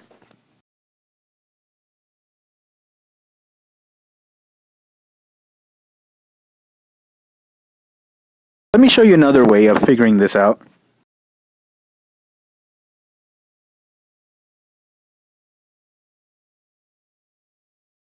More crude way, and you mostly use it if you already know how to draw this. Basically start by starting the circle right where the clavicle is.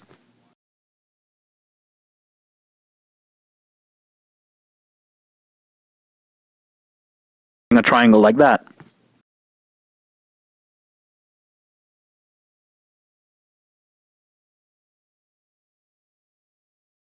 This one kind of helps just because it also works if you're using perspective, so keep that one in mind.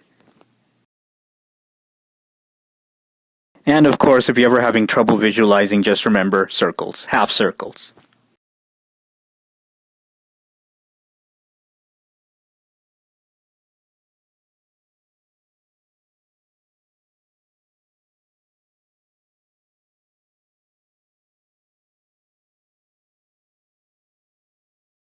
So yeah, always remember half circles.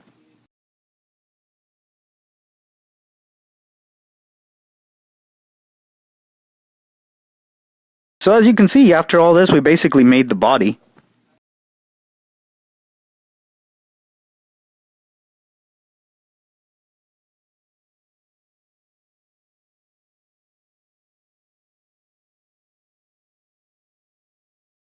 And if you cut out all the time that I've been showing out all specific parts and correcting and speaking, you could basically do this in somewhere around half an hour, less, a lot less.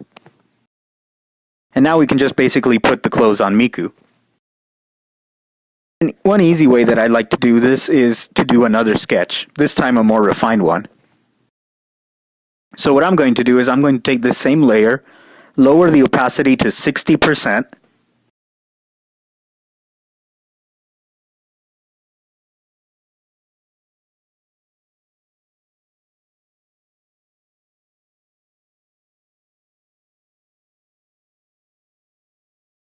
I'm basically just going to ink over this. And this isn't the real ink yet. This is just doing a tighter sketch. You can still be kind of wild with this. Need to change stuff.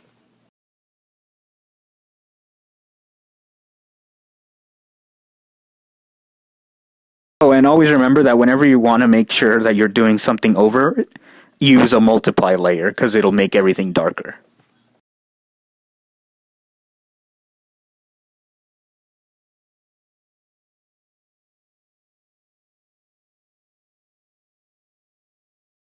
Noodle, on the layers menu, there's a thing called layer opacity. You just slide that bar down or up.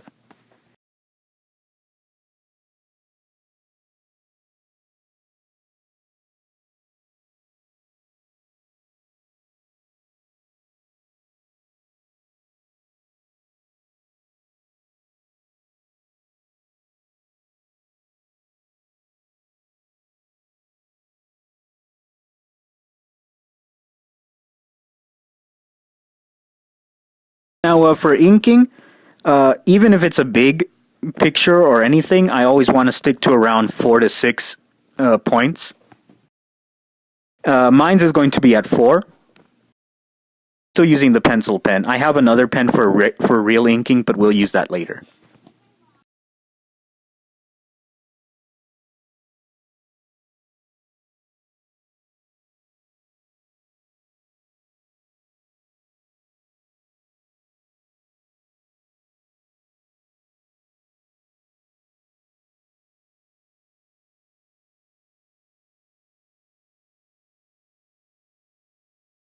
I'm going to go over everything and make a tight sketch.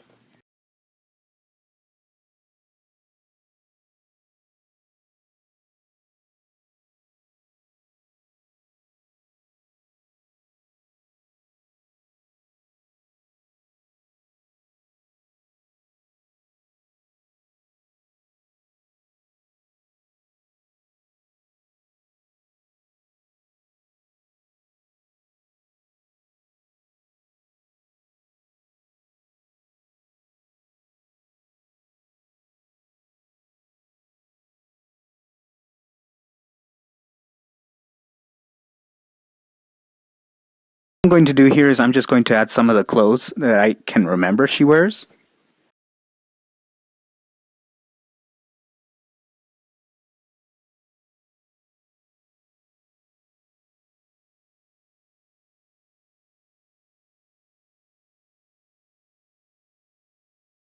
And yeah, I'm still sketching this.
By the way, for me, I usually don't let the eyes go under the hair, so the hair will cut off the eyes. But I do let the eyebrow show through the hair. On you though.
Okay, so I'm not going to finish the clothes right now. I just kind of wanted to give you the idea of how I do this process, because what I want to do now is ink the head so I can show you a coloring.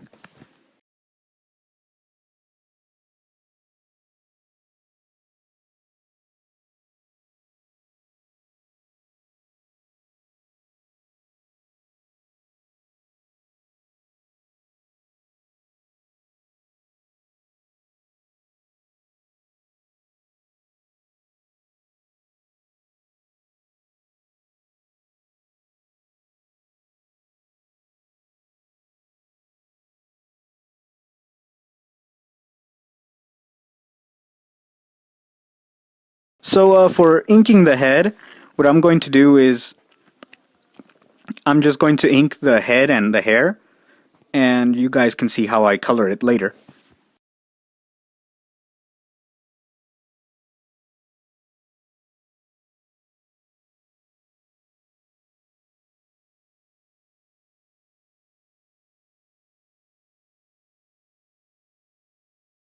And for inking, I just do the same thing as I just did. I'm going to lower this to opacity 60, and this time go over it with my actual pen.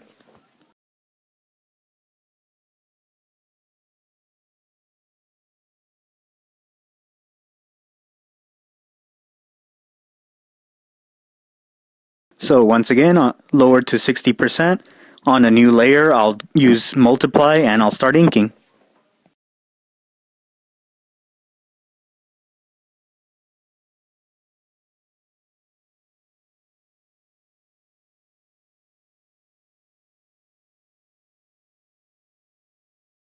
I'm going to be using size 4.2, which might be a little too big, but for now, it'll probably help us the most.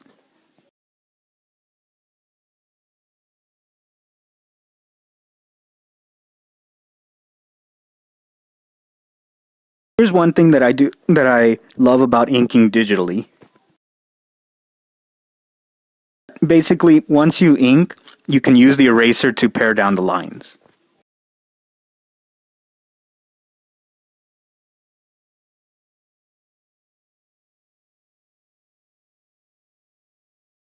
Yeah, I'm using my inking pen, which I think you guys can grab from my page.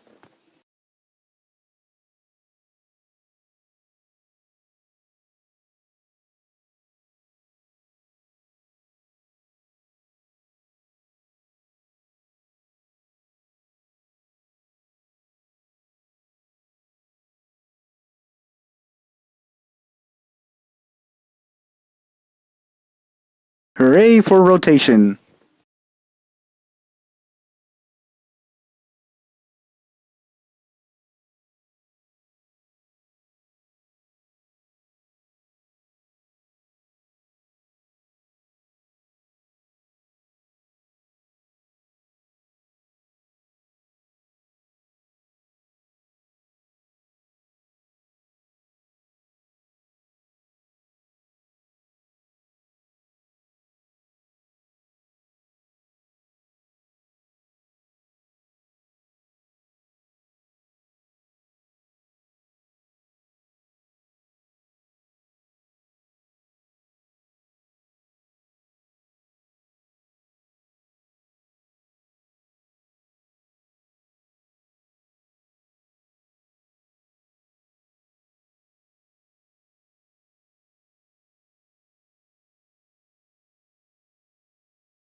So as you guys can see, inking is just a process about being patient.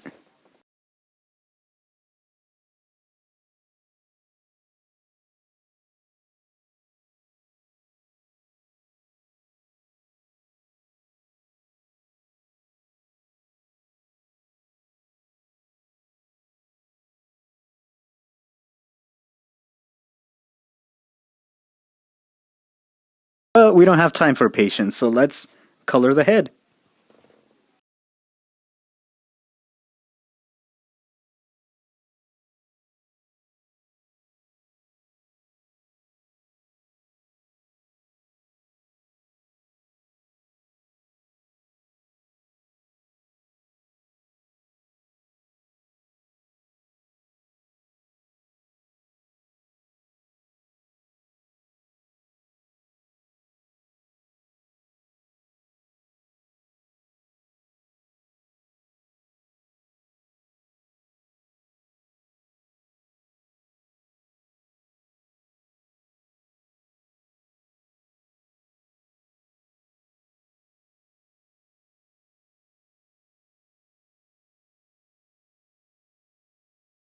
Just filling in some last parts so it doesn't look too weird.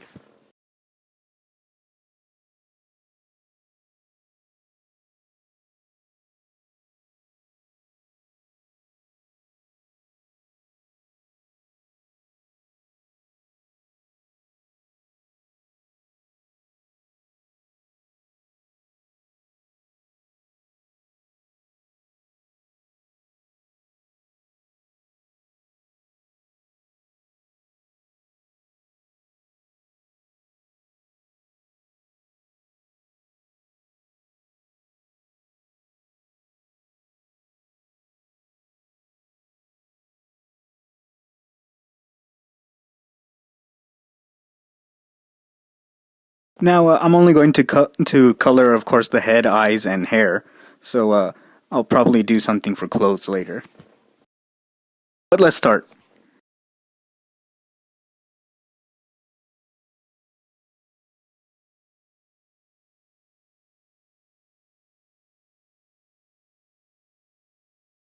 To start off with, I'm doing the skin. So what I'm going to do is use a hard basic brush, cover everything.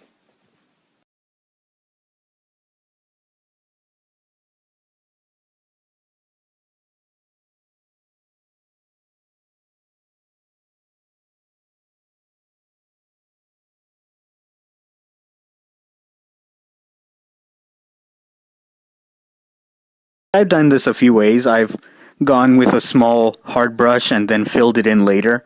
But for now, I'm just going to splash it over and then erase the other parts later. To make sure that everything's covered. Now I'm going to go to On, basically layer lock.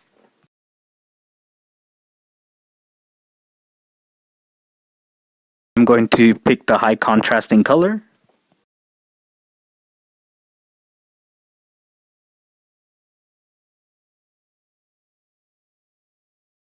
Using this versatile soft brush that I think I sent out, but if I didn't, I'll send it to BP again. Going to make the shadow.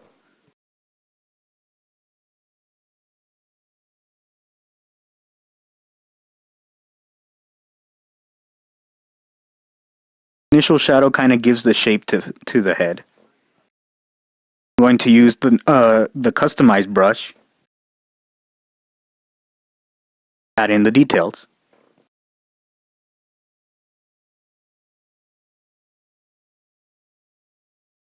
On basically means that I won't color beyond the layer.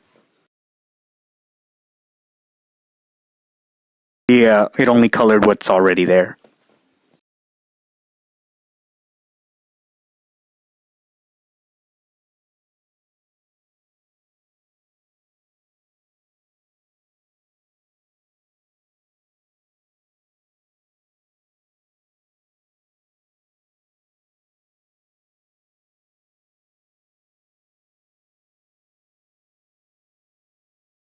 I picked the direction of the light, so it's going to be coming from the top left.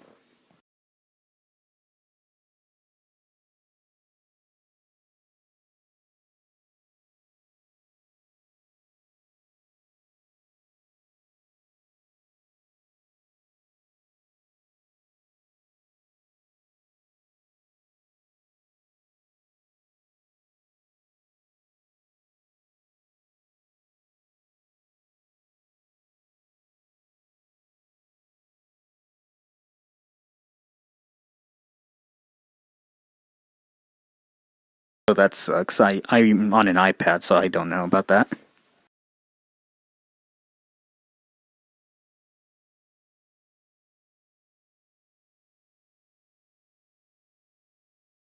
With a few basic quick brushes, we've already got a lot of definition.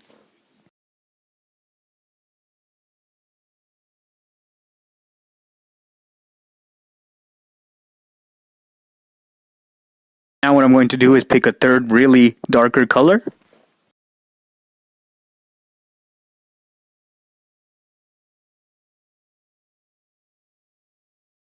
It'll be the darkest darks.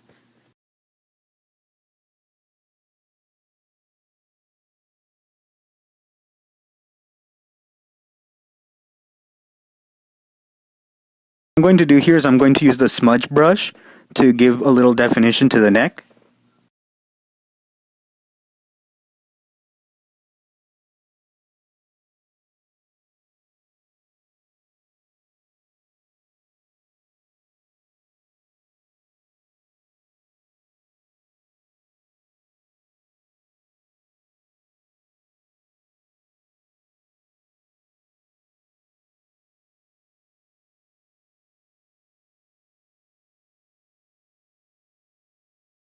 Wait, here's my smudge settings.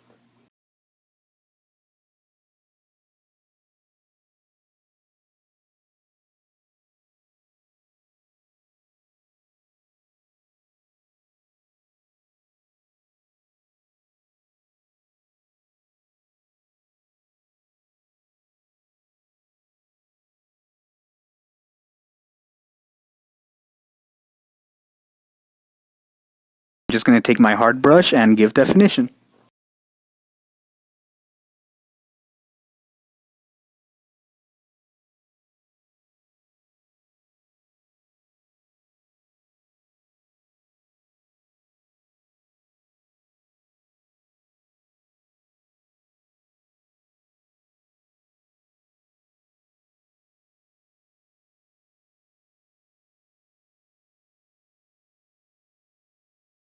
For a little blush, I'm just going to use the same color I used for shadow and just make it a little redder.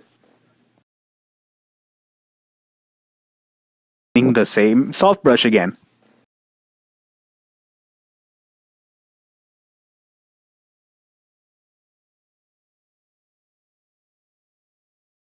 I lowered the opacity a little, and I'm going to play with the opacity until I get the blush right.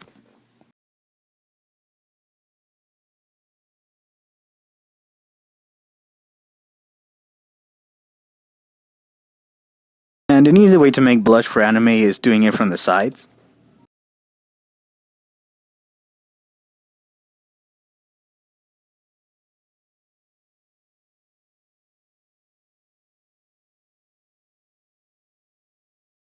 And finally, I'm just going to use the smaller, my same hard customized brush, and I'm just going to use it to put in white highlights.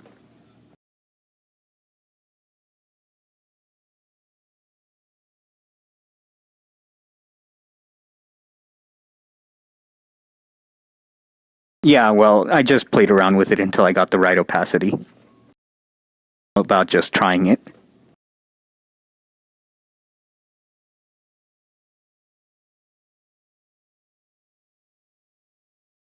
There you go, that's how I make the skin.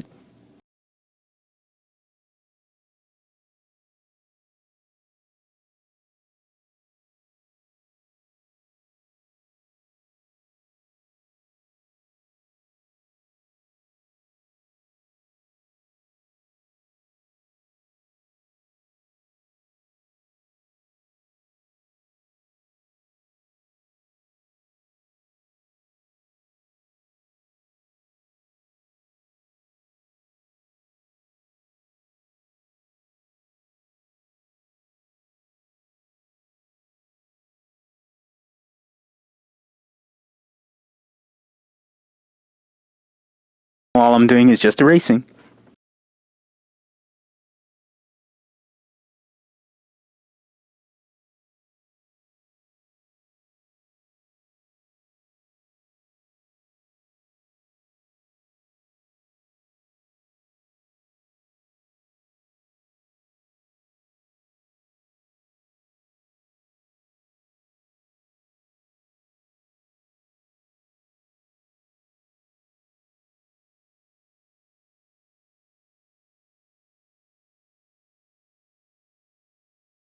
It's nice, right? Even with a rushed inking job.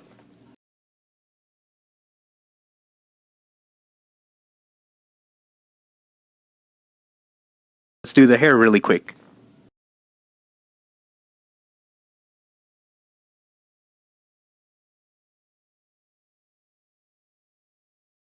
A layer under the skin, we'll just start the same process.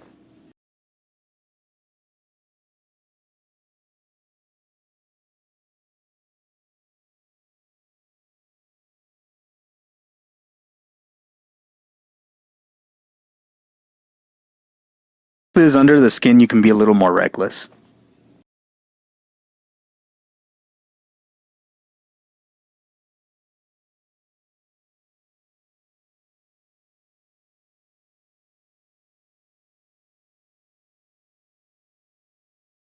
On.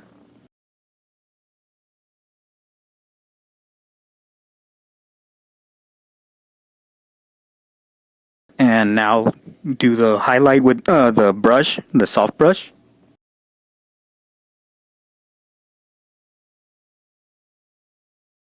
Same color with the customized brush.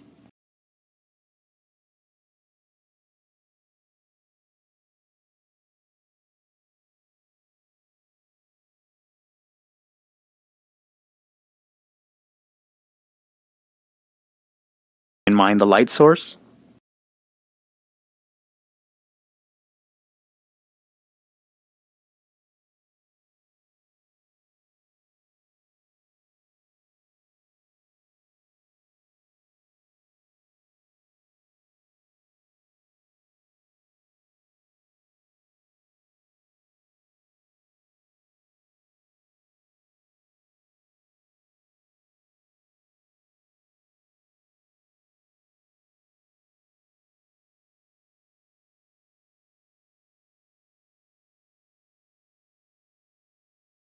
now I'm just going to use the smudge to give them a little more definition on the edges.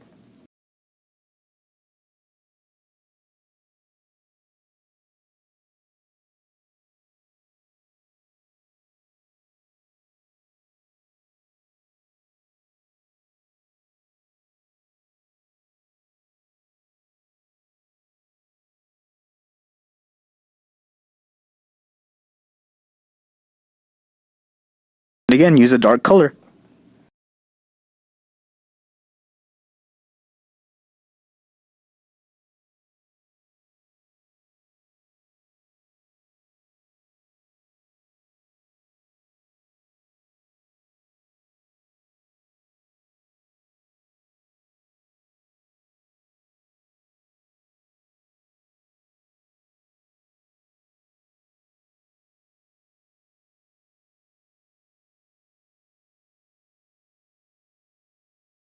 Then make your brush size really small to get some extra hairs.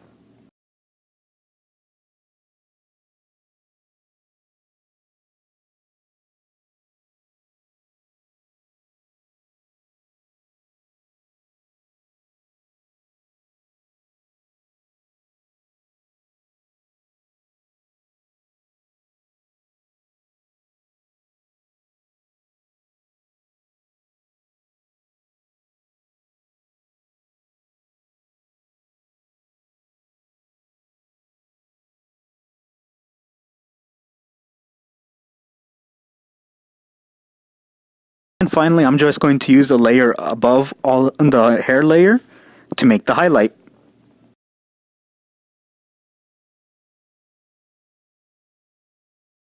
Simple, I'm just going to run a big stroke over the hair, and that'll give us the highlight. Highlight color is also, again, just personal preference.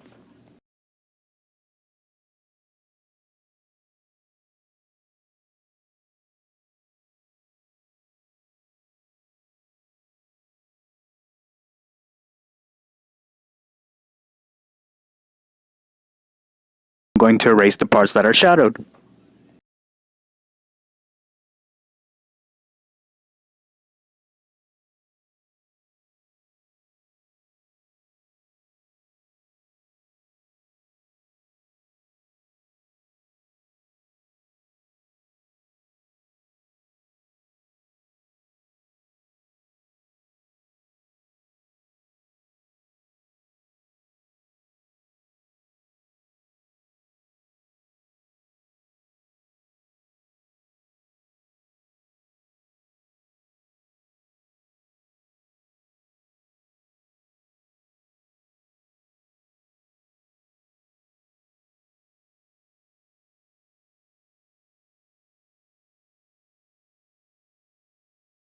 You'll notice that there's some parts where the skin color is over it, and yeah, that would normally be something you'll spend time going over and erasing. Now, to give definition to the highlight, I'm going to use the smudge to give it some peaks.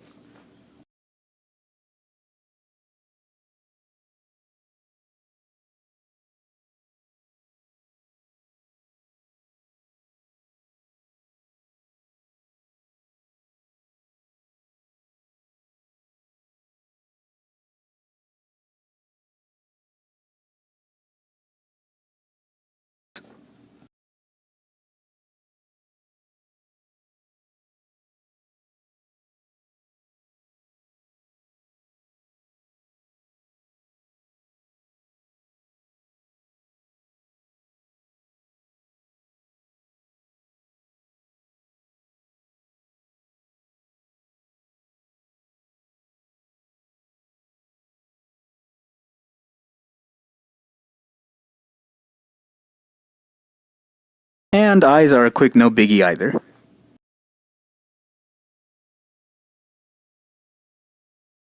The white brush.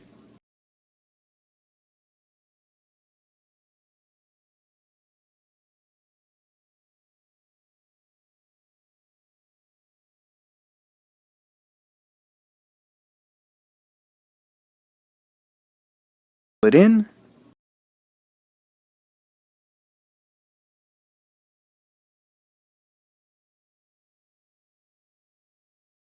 pick your eye color. In this case, I'm using the hair.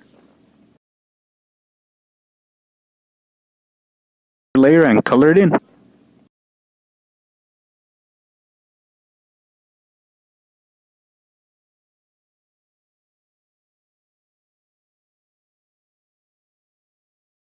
And now I'm going to use a darker color.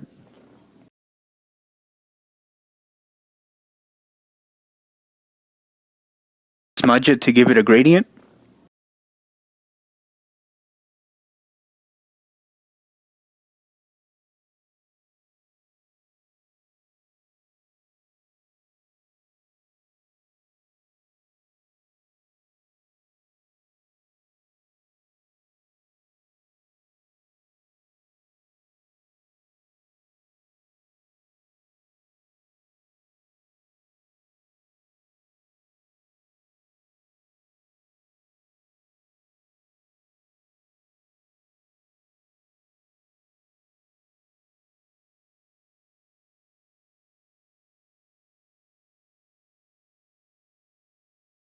I'm just going to use a solid black to give it the pupil.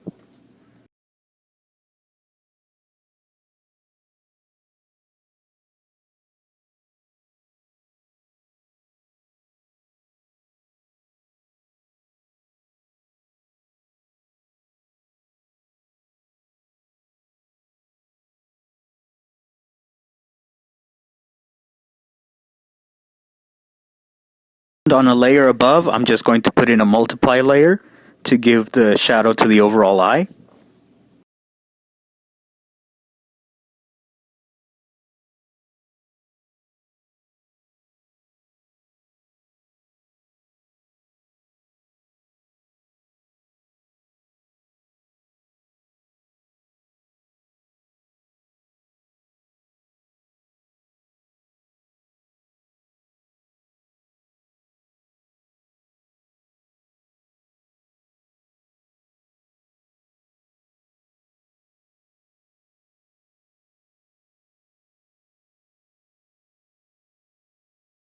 And after that, on a layer above the line art, you can just use in a white color to make highlights.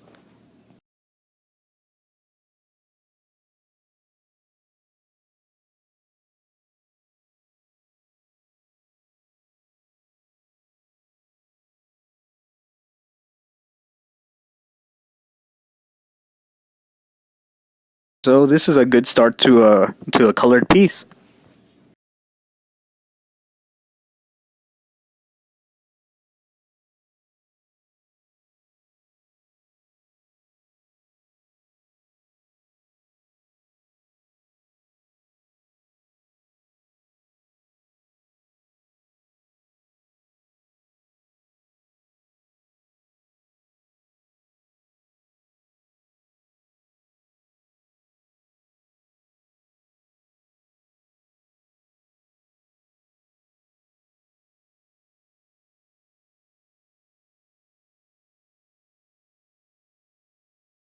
So let's see.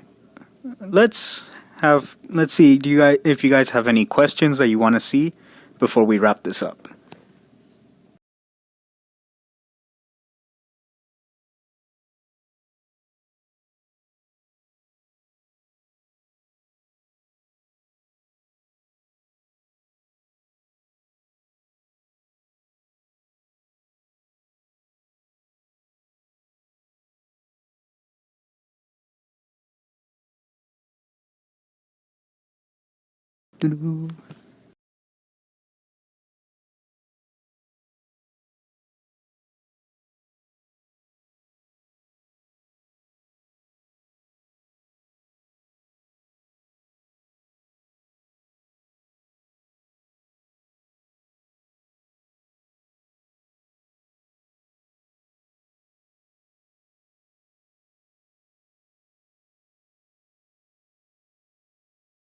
Miku is a kind of like a digital singer. She's technically a program, but she's been programmed to sing a lot of songs, and people have made YouTube videos with her. A full drawing that I did of Miku a while back.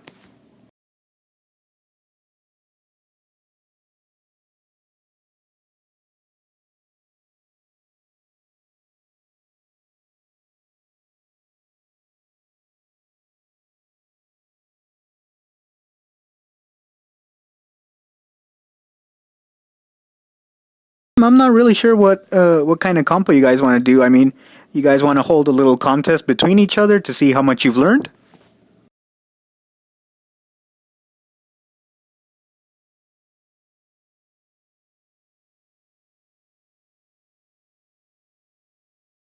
Kind of do that. I mean, if BP wants to, I'll use the diagram as a compo invite, and then you guys can all pitch in and check against each other how much you've learned.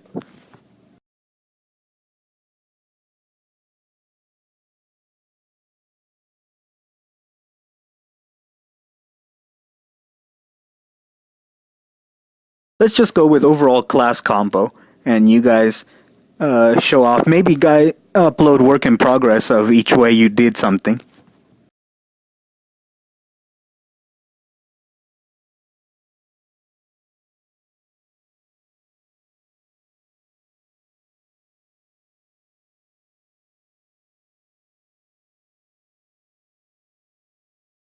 How about this? We make the compo about each of you guys uploading work in progresses of the whole diagrams and everything up to making your character, and then the finished colored sketch. That way, you guys can also practice on making sure your diagrams are right. So the compo entries will be the finished work, and then in your work in progress, you have to include your diagrams and every step. Less major steps. Good?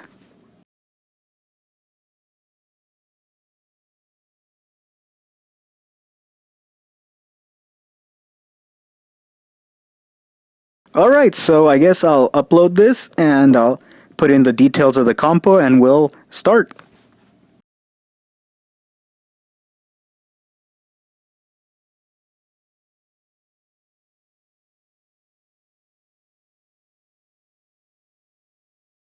And here's hoping we get a YouTube video soon so everybody can review.